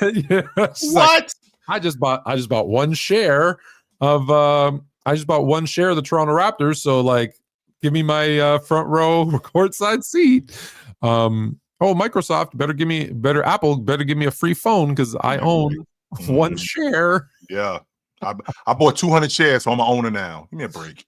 Oh man. Yeah, so it's funny because when I normally I would just scroll right past it, but I didn't. All right. I'm going to ask you a question. Yep. I'm going to give you the teams, but let me eliminate who they are because I don't want anyone to say that you made a biased decision. Yep. So on NBA Max, on Sunday night, we do a show called NBA Max. Yeah, we did a draft of players that are 30 plus years old, and I'm going to show you the 4 teams. And basically, here's the starting 5. I'll read it out to you, and then the 3 bench players. And I want you, based on these teams, to say and so everybody's healthy, but it's who they are right now today. Okay, Mhm. who they are right now today. And so who would win? So I'll give you the seedings of the team as well. And so team 1 will play team 4, team 2 will play team 3. All right. So the number 1 seed is this team here. So this team, Kyrie, Derek White, LeBron, Jeremy Grant, Rudy Gobert, that's the starting 5 in their positions. Yep. With Harden, Clay, and Kelly Olynyk coming off the bench. Okay. They're playing Steph Curry, Norman Powell, again, all healthy because I think Powell just got hurt. Kevin Durant, Julius Randle, Joel Embiid, with Bradley Beal, DeMar DeRozan, and Vucevic coming off the bench. So let's start with that series. Who wins that 7-game series? I don't think that the who did you told me with Kyrie and Derek White and James? Yes. I don't think that they have an answer for Joel Embiid. They don't. And if Joel Embiid was healthy, I think he's the difference in that series. As good as James has been, and Rudy Gobert, as good a defender as Rudy Gobert is, like, you're going to have to cancel out Joel Embiid's production, and it's going to be hard to do that. I don't think Rudy Gobert is going to have to cancel out his production, but I think Rudy Gobert is going to have to slow down Joel Embiid. I think Julius Randle outplays Jeremy Grant. James and Kevin Durant, I think that would be a great matchup. Kyrie and Steph, I think that Kyrie could outplay him, but I also think Steph could outplay Kyrie Irving too. I think that DeMar DeRozan, I think he does a little bit more today. He's still a little more athletic, and I think that the rotation players for Steph's crew, I think that they could be the difference. I'm gonna go with that. I'm gonna go with that Steph crew. Steph crew. Okay, yeah. That's what I looked too at. It was the bench players. It was for sure. All right. So in the second series, you got Dame, Paul George, Kawhi Leonard, Pascal Siakam, Giannis at the center. So small lineup with Marcus Smart, Brook Lopez, and Alex Caruso coming off the bench. They're facing Drew Holiday, Jimmy Butler, Andrew Wiggins, Anthony Davis, Nikola Jokic, with Van Vliet, Chris Middleton, and Al Horford coming off the bench. Well, Drew Holiday and Butler, are they going to be able to get along considering what Buckets did to him? That's I am a little bit concerned about that. I think Leonard outplays Wiggins. That front court with Anthony Davis and Joker, they're the difference in that series, and I don't think that they can combat that. And I think I think that the team with Holiday, I think they end up winning. Yes. All right. So now, no games in Denver. So Embiid's. So you have to pick a neutral site so Embiid can show up. If it's in Denver, we know he won't play. Seattle. So you got this team. So you got Holiday, Butler, Wiggins, Davis, Jokic, Van Vliet, Chris Middleton, Horford against Steph, Powell, Durant, Randall, Embiid, Beal, DeRozan, Vucevic. Yep. Wow. I just think that front line of Davis and Joker, coupled with buckets, I just think that they're too much. As good as Curry and KD are and Embiid, I just think that front line of Davis and Joker, I think it's too much. And I think that they end up winning. You are incorrect. The team 4 with Steph and Powell win. Get out of here. That was my team. All right. No, there you go. All right. Well, we're putting them into 2K, so we're gonna see what we're gonna see what 2K says. 79-3, some nonsense like that. 80-2. I think you knew that was my team and you picked against them. 81-1. All right. What do we got 20 minutes left. Do you want to invite the people or do you want to go through? We still have we can invite the people, but I still want to go over these topics, Tone. I 100% want to get into the seedings. Let's do that. Let's do that. Okay. I want to get into that. If the playoffs ended today, so let's start with that one. If the playoffs ended today, OKC is the 1 seed, Lakers the 2 seed, Nuggets are the 3, Memphis the 4, Houston the 5, Golden State the 6, Clippers the 7, Sacramento the 8, Minnesota 9, Dallas is the 10. So let's start with the first play-in game. Clippers, aka the Buffalo Braves, play the Sacramento Kings. Who wins that matchup? I think they lose to Sacramento. I think Sacramento beats them. Okay, so Sacramento's now the 7th seed. Mm-hmm. And you just think that's because of it's the Clippers going to clip. I got you. I had the Clippers making the playoffs before the season started. So yeah, I didn't. I did not have them making the playoffs before the season started. So now you got Minnesota and Dallas, and I think we're going to say Minnesota because of all the Dallas. Dallas is decimated. Yes, Dallas is decimated by injury, so they're out. So I love this. I love this. Minnesota plays the Clippers. Bye. Bye.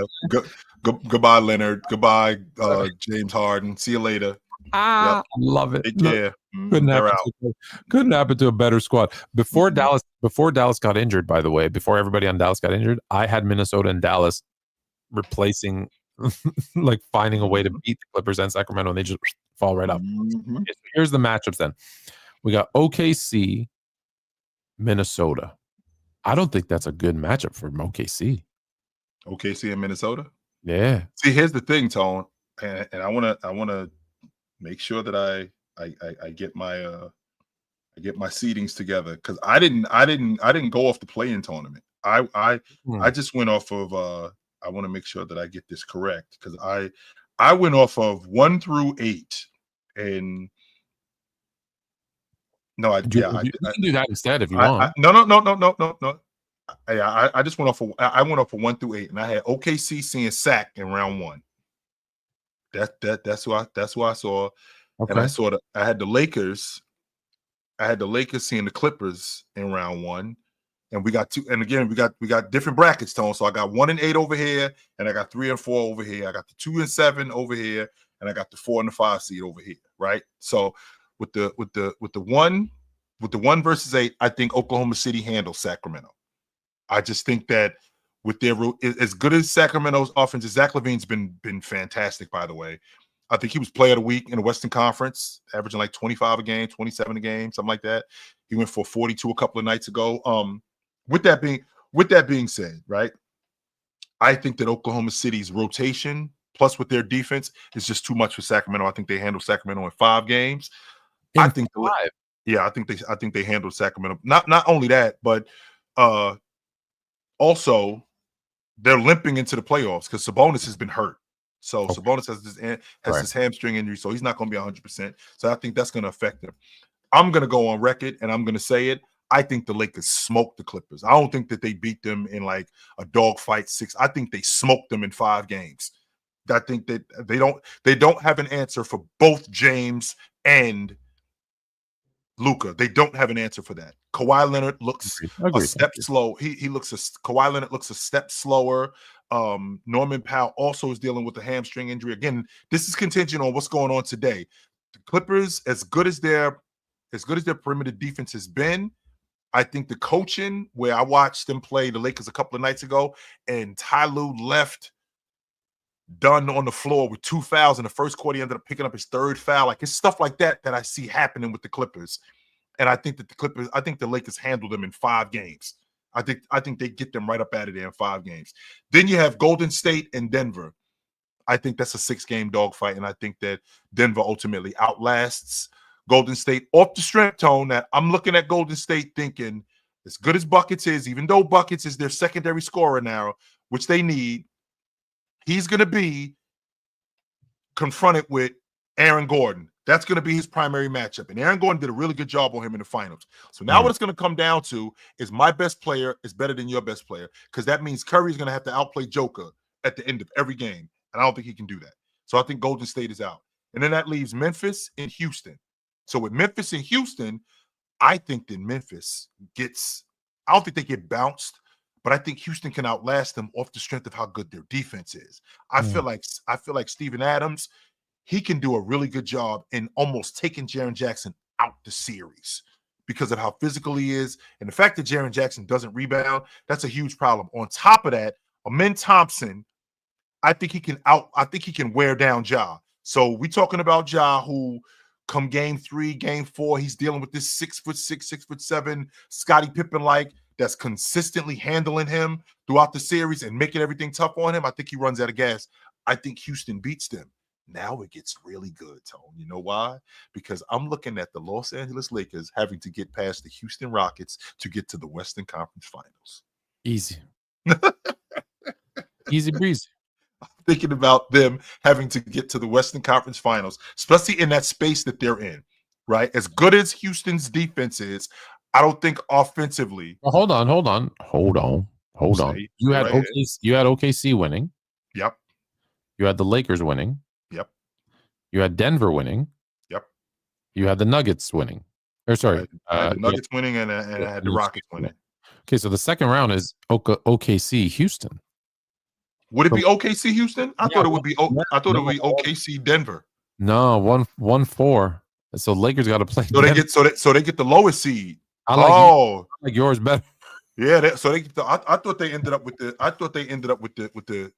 Man. And then the Lakers get the second highest seed. Then the Lakers are out because I can't see them beating Denver. What? No, you just said we figured out the. You crack the Joker code. Yeah, I think that, like I told you, Tone, the counter to that is turn Joker into a 5-man, and I'm having a difficult time with the logic that you're going to completely hold him down for the series. One of the main problems that the Lakers had with Denver last season, it wasn't just Joker, it was also MPJ with his length. And I mean, Tone, I think he's knocking down 48% of his wide open threes. Joker creating shots by running to the rim and having the defense collapse on him. I'm having a difficult time seeing your boys beat them 4 times in seven games. So I got that wrong. I thought that you got that wrong. Lakers in 5. I'm alive. Yeah. Mm-hmm. All right. OKC Houston. OKC ends up seeing Houston. Tone, to be honest with you, because as good as OKC's offense is, I think this is going to be a battle of attrition, and OKC's rotation against Houston's rotation and how good Houston's defense is. And I know this sounds ridiculous, but I think this is a 5-game dogfight. 5-game? I think this is a 5-game dogfight. I think that each one of these games comes down to a 1, maybe 2 possession game at the end. I think this is a dogfight, Tone. And I think Oklahoma City ends up handling them in a dogfight. Kind of like what happened with y'all in Denver when they beat y'all 4-0, but it was a 1 possession game and like buzzer beaters and stuff like that. So I would not be surprised if it turned into that, which would ultimately leave Oklahoma City and Denver. And I just think Oklahoma City outlasts them. As good as Joker is, I'm going to give Joker a puncher's chance just off the strength that he's the best player in the league. But I think Oklahoma City outlasts them, and I think that Shea could outplay Joker in this series. I think that could happen. So here's the thing for me is that because I know you didn't take into account the play-in. So because I think Sacramento moves to 7 and Minnesota moves to 8. Minnesota knocks off OKC in a huge upset. Sacramento loses to the Lakers. Golden State beats the Nuggets, and Houston beats Memphis. Then you've got Minnesota playing Houston, and you got the Lakers and Golden State in the second round. And then you've got Lakers and Minnesota in the Western Conference Finals. And Lakers move on to the NBA Finals. The NBA Final. Which, by the way, Adam Silver, yes. Not Adam Sandler, he's not the comedian. Adam Silver is actually having dreams of seeing the Lakers and the Celtics in the finals.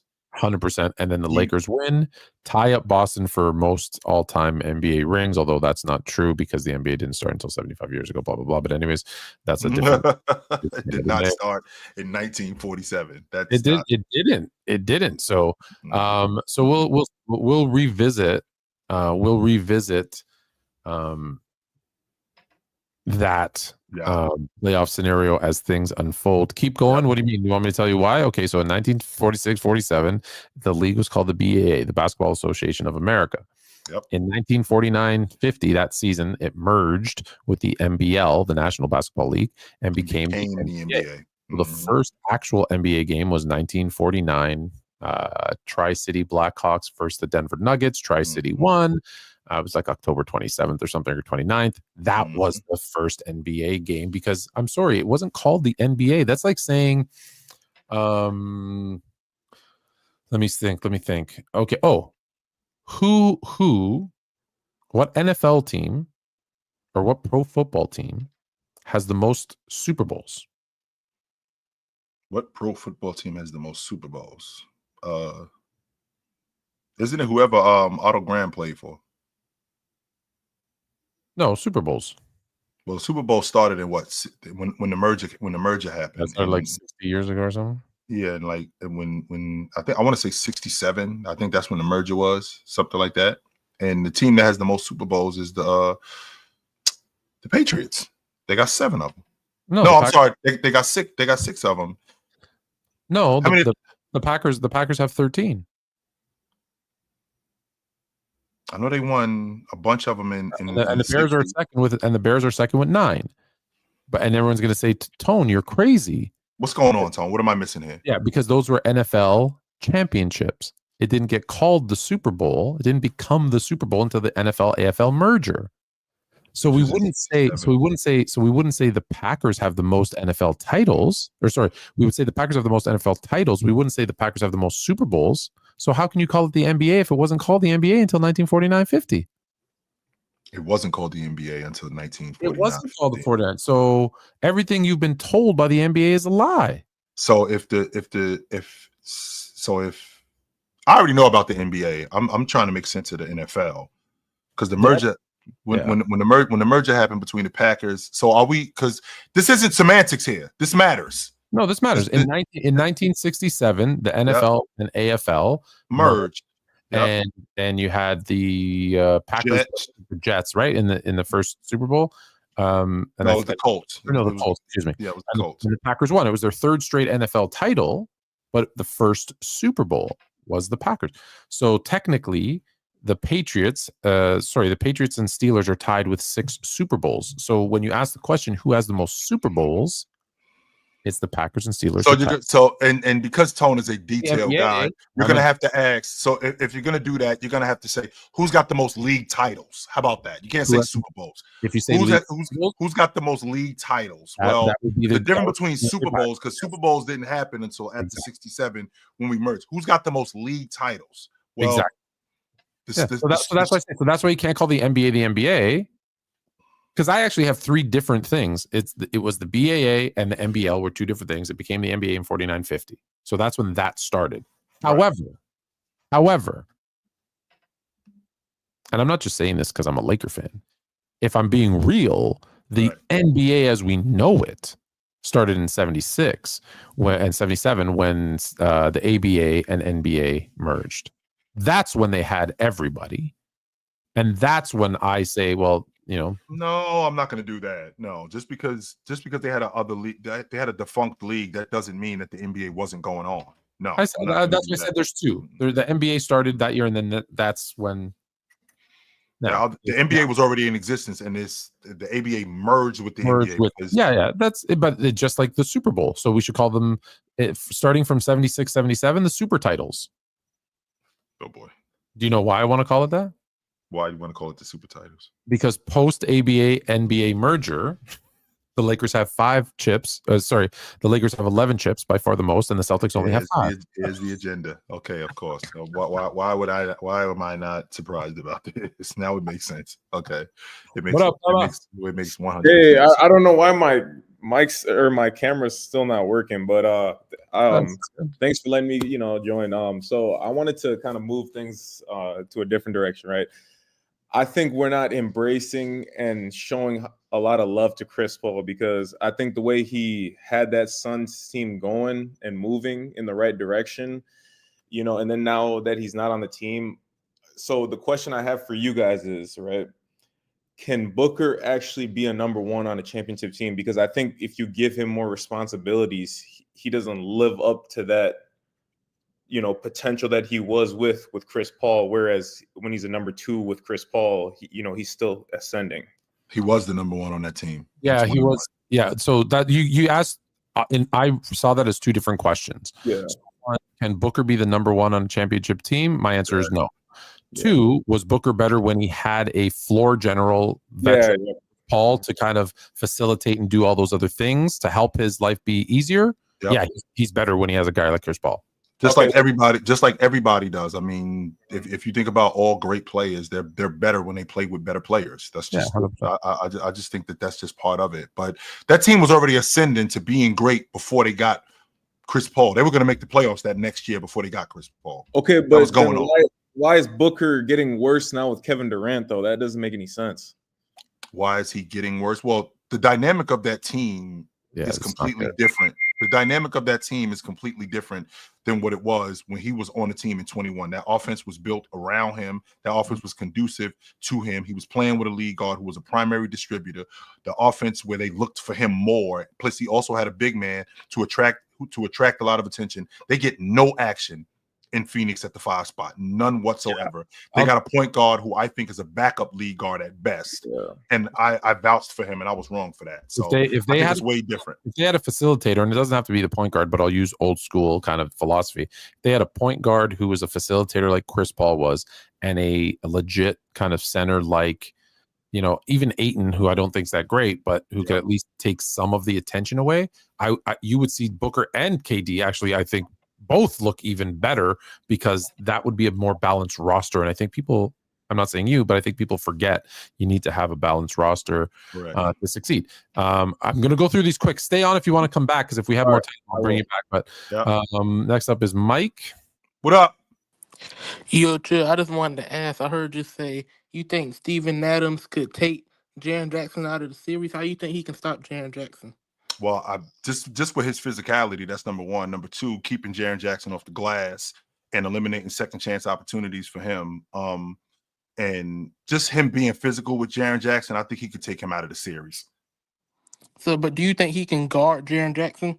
Yeah, I saw him do it when they played Houston the last time they played him. He completely had him boxed up. I think he had 7 points and 5 rebounds, something like that. Completely had him boxed up.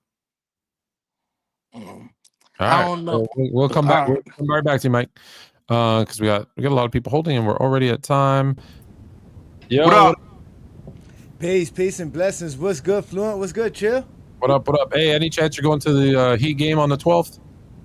Versus who? The Clippers. The Buffalo Braves.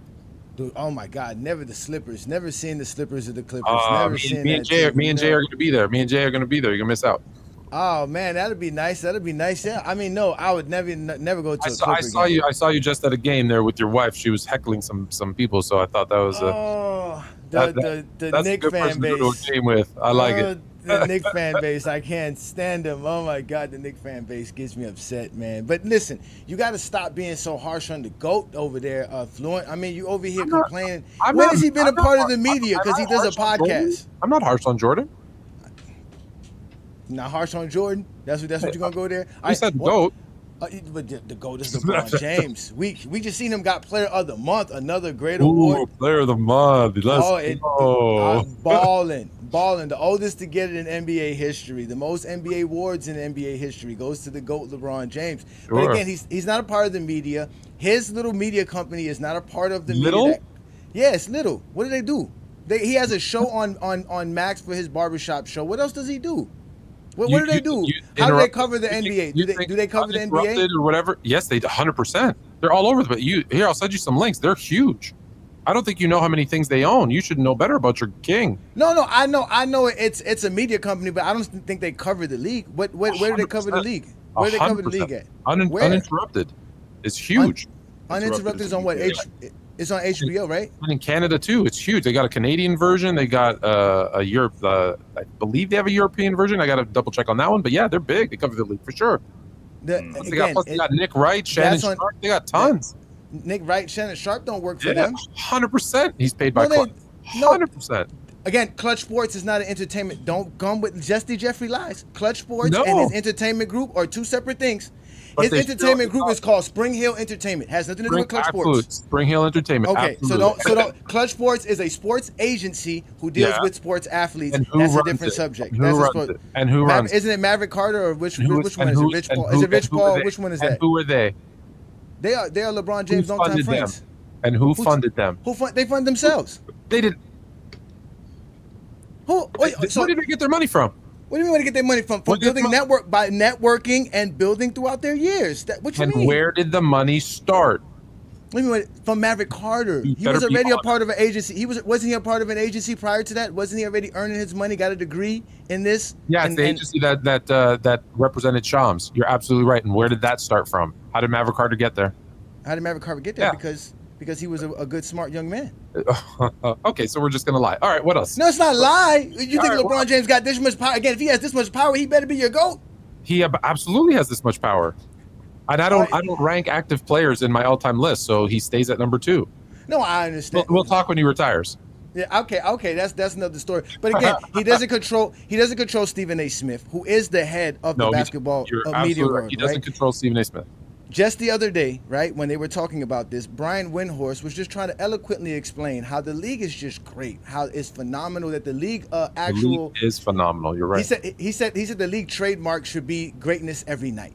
And in the middle of that, Stephen A. Smith had to cut him off, shut him down, because that's a bad one. I can come up with a better slogan in about 5 seconds, but okay. I understand that, but I'm just saying, at the end of the day, the idea that once we start praising today's NBA, like you said, beyond LeBron James, you get the Zesty Jeffrey logic of the 1990s lies. So on top of that, it's lies, right? The idea that they didn't load manage when we know Akeem Olajuwon got suspended for faking an injury.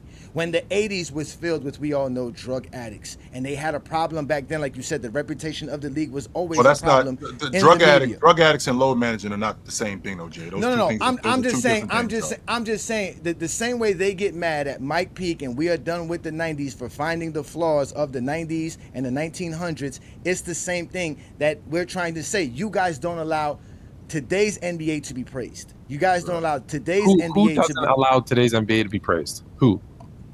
The Zesty Jeffries.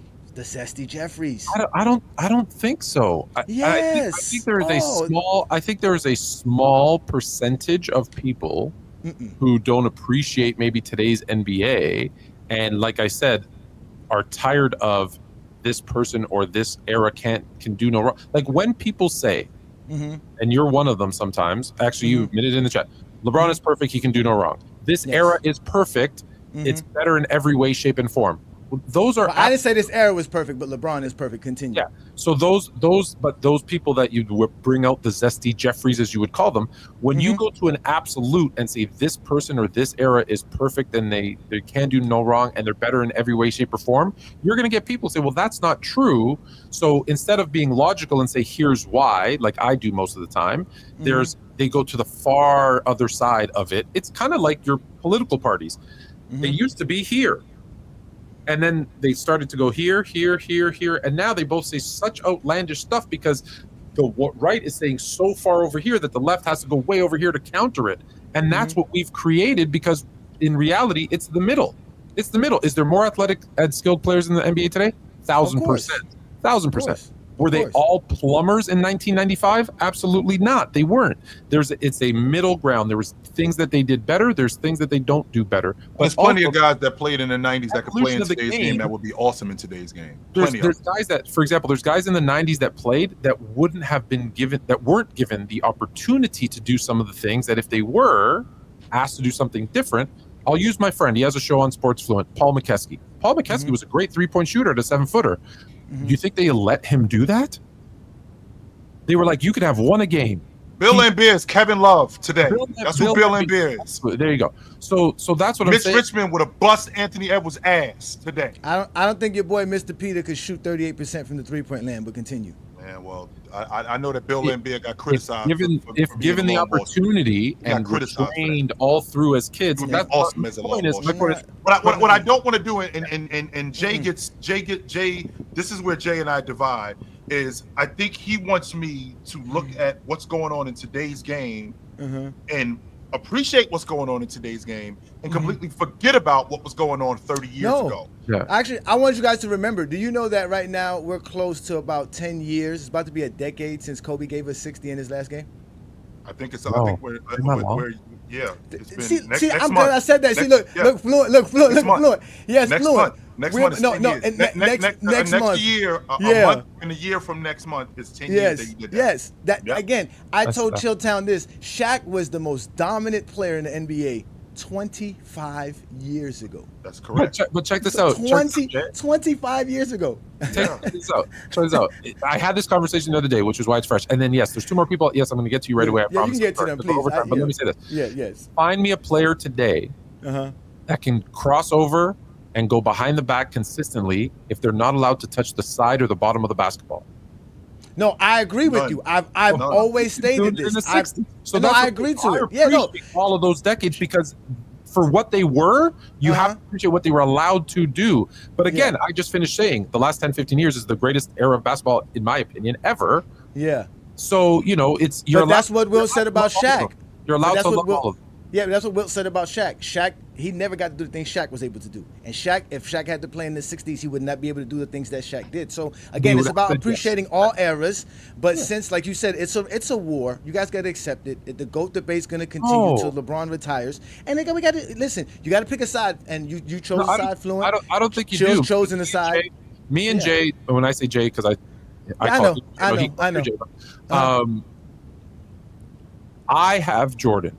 He has LeBron, but we both agree if you have Jordan, LeBron, Kareem, or can make a valid case for somebody else, it's fair because there's logical sense by it. Now, if you say, I don't know, let me say a guy I love. If you say, if you say Elgin Baylor is the GOAT, I'd be like, I got Steph Curry. Or Steph Curry's the GOAT. Steph Curry's the GOAT. Yeah, Steph Curry, Bob Pettit, something like that. I'd be like, I don't know that you can make that case. But there's 3-4 guys where here's the thing for me. I say this. There's actually only 5 guys that can even be in the GOAT debate. And it's Magic, Jordan. Hold on, let me tell you why. Magic, Jordan, LeBron, Duncan, Kareem. And why is that? Because in my opinion, those are the 5 best at their position. And if you're not the best at your position, you can't be the best of all time. You can't. So your 5 might be different, but there's only ever a max of 5 because if you're not the greatest power forward of all time, you can't be the greatest player. That's impossible. Impossible. No, I understand that. I understand there's only 5. Now, you might have... Chill and I got the same 5, but you got to take out Duncan and Magic, and you got to add Russell and Wilt. You have to. Hold on. Who's the greatest center of all time? Wilt. So Wilt Chamberlain. For me, it's Wilt Chamberlain. Wilt Chamberlain. By far. So Jabbar can't be in the conversation for you. Because if he's not the best center, he can't be the best all time. No, because I don't go by position because his position is more stacked. Those 3 guys are better than the best power forward of all time. No. Let's be. I'm not saying they're the top. Let's be clear. That's what I'm saying. That's what I'm saying. No, that's true. Centers by far the toughest. No, I'm just saying those 3 guys in general are better than Tim Duncan. Those 3 guys are better than Duncan. Yeah, I agree. But what I'm not saying those are the top 5 players. I'm saying not only those 5 players can be the GOAT for you, because if you have Wilt as the best center of all time, no other center can be the greatest player of all time because they're not even the greatest at their position. So they're eliminated. Do you understand? No, I can't do that. No, I can't. I understand what you're saying, but I can't do that. You can have Wilt.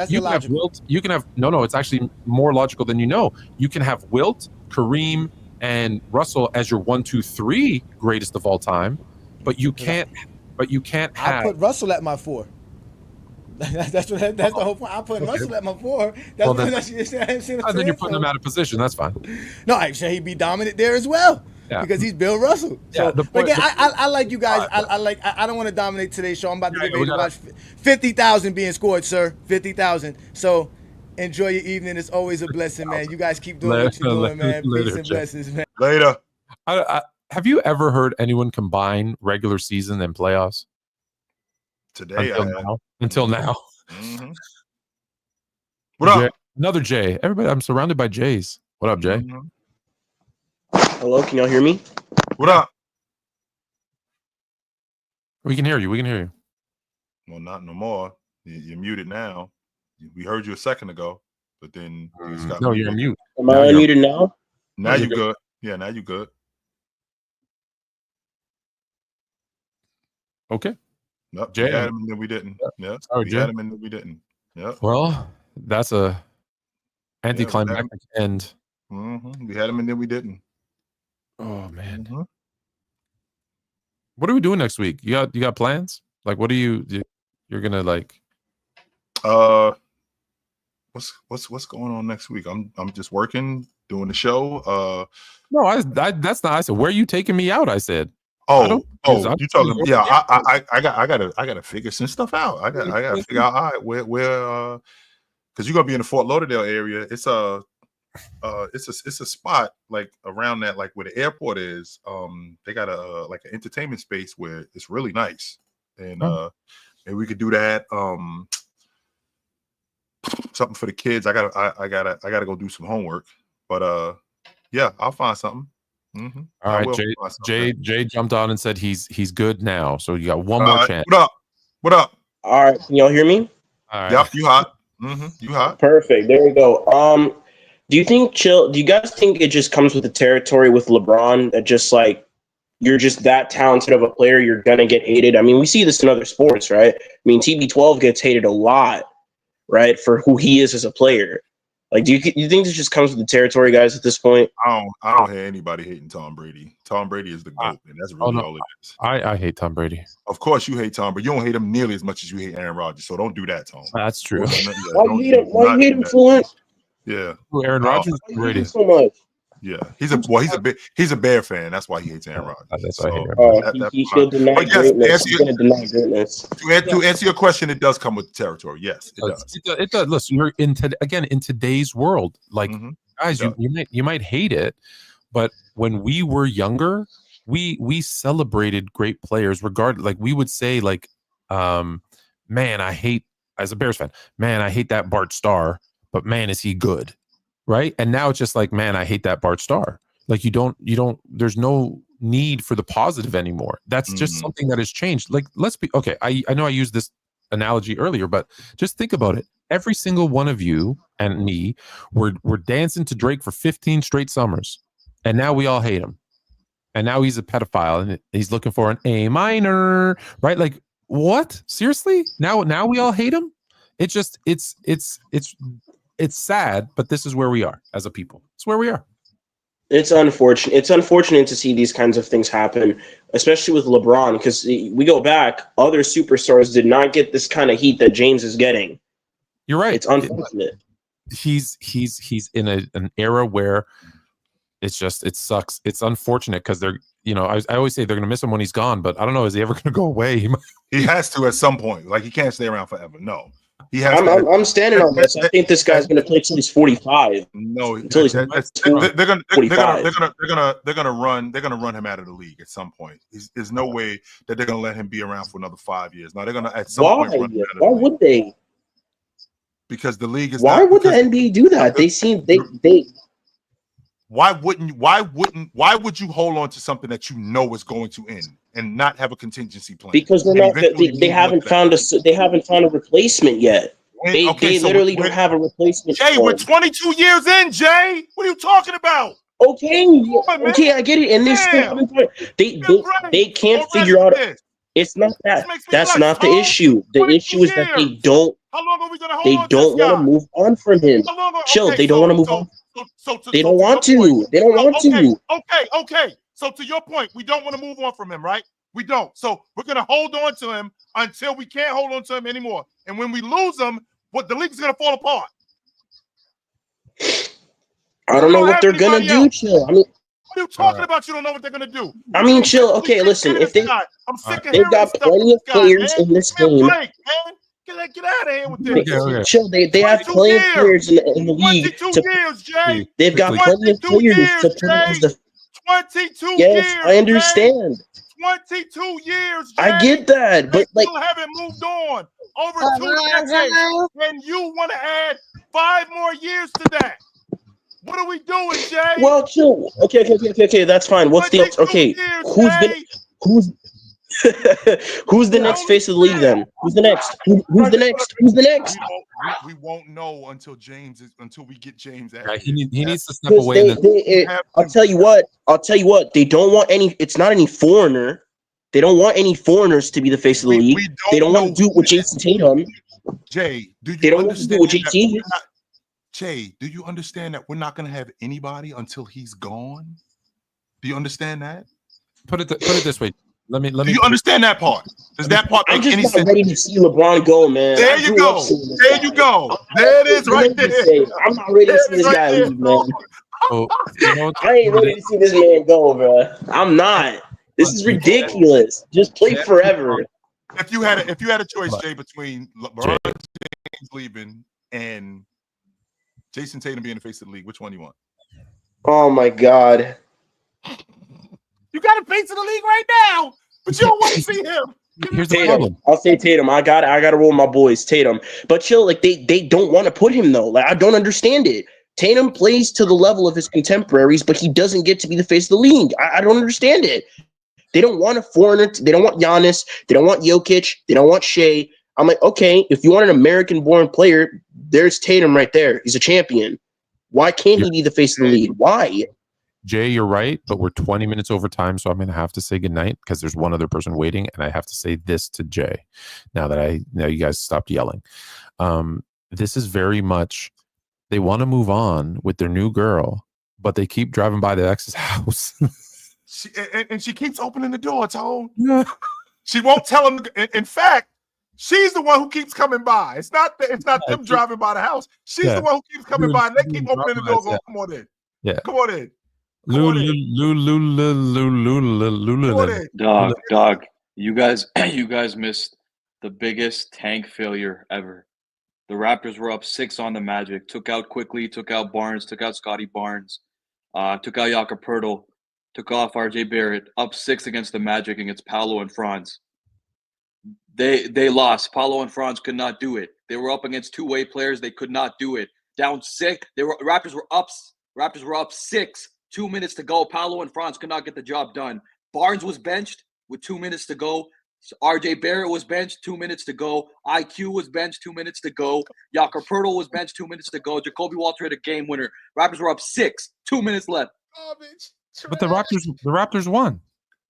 That's his point. That's what I mean. That's my point. The Magic could not get it done with their two. The Magic couldn't get it done. Toronto was actually trying to lose. They took their whole crew out. And they still won. But that's Toronto. They try to lose, they win. They're playing a team that should lose 40 in a row. They lose. That's Toronto. That's what they do. God, unbelievable. Trash. Anyway, Scotty Barnes is going to be the new face of the league, by the way. Stop disrespecting. Good night. Goodbye. See you later, brother. Scotty Barnes. Yeah, you're gonna all go to Bowlway for a Scotty Barnes bowl sub. Oh jeez. Oh, I can't. Oh. All my fellas. Y'all know what time it is. It's about that time for us to say goodnight. It was good to see you guys tonight. We love you. Thanks for stopping by. We will see you guys soon. Until then, put on a suit, drink water, don't drink and drive. Hey, man, call your mother. When's the last time you talked to your mother? I just talked to my mother a couple of days ago. When's the last time you talked to your mother? Call your mother. We'll talk to you guys soon. But until then, take it light, but take it. Absolutely, man. You know where to find us at. Happy birthday, Fluent Jr. and Little Miss Fluent. I'll see you next week in sunny Florida. It was 75 degrees today, Tone, by the way. Trust me, I've been. Canada. Put on a suit, drink water, don't drink and drive. Hey, man, call your mother. It means nothing. It means nothing. Nah, they lying to you. It's about the money. Now you're more fluent.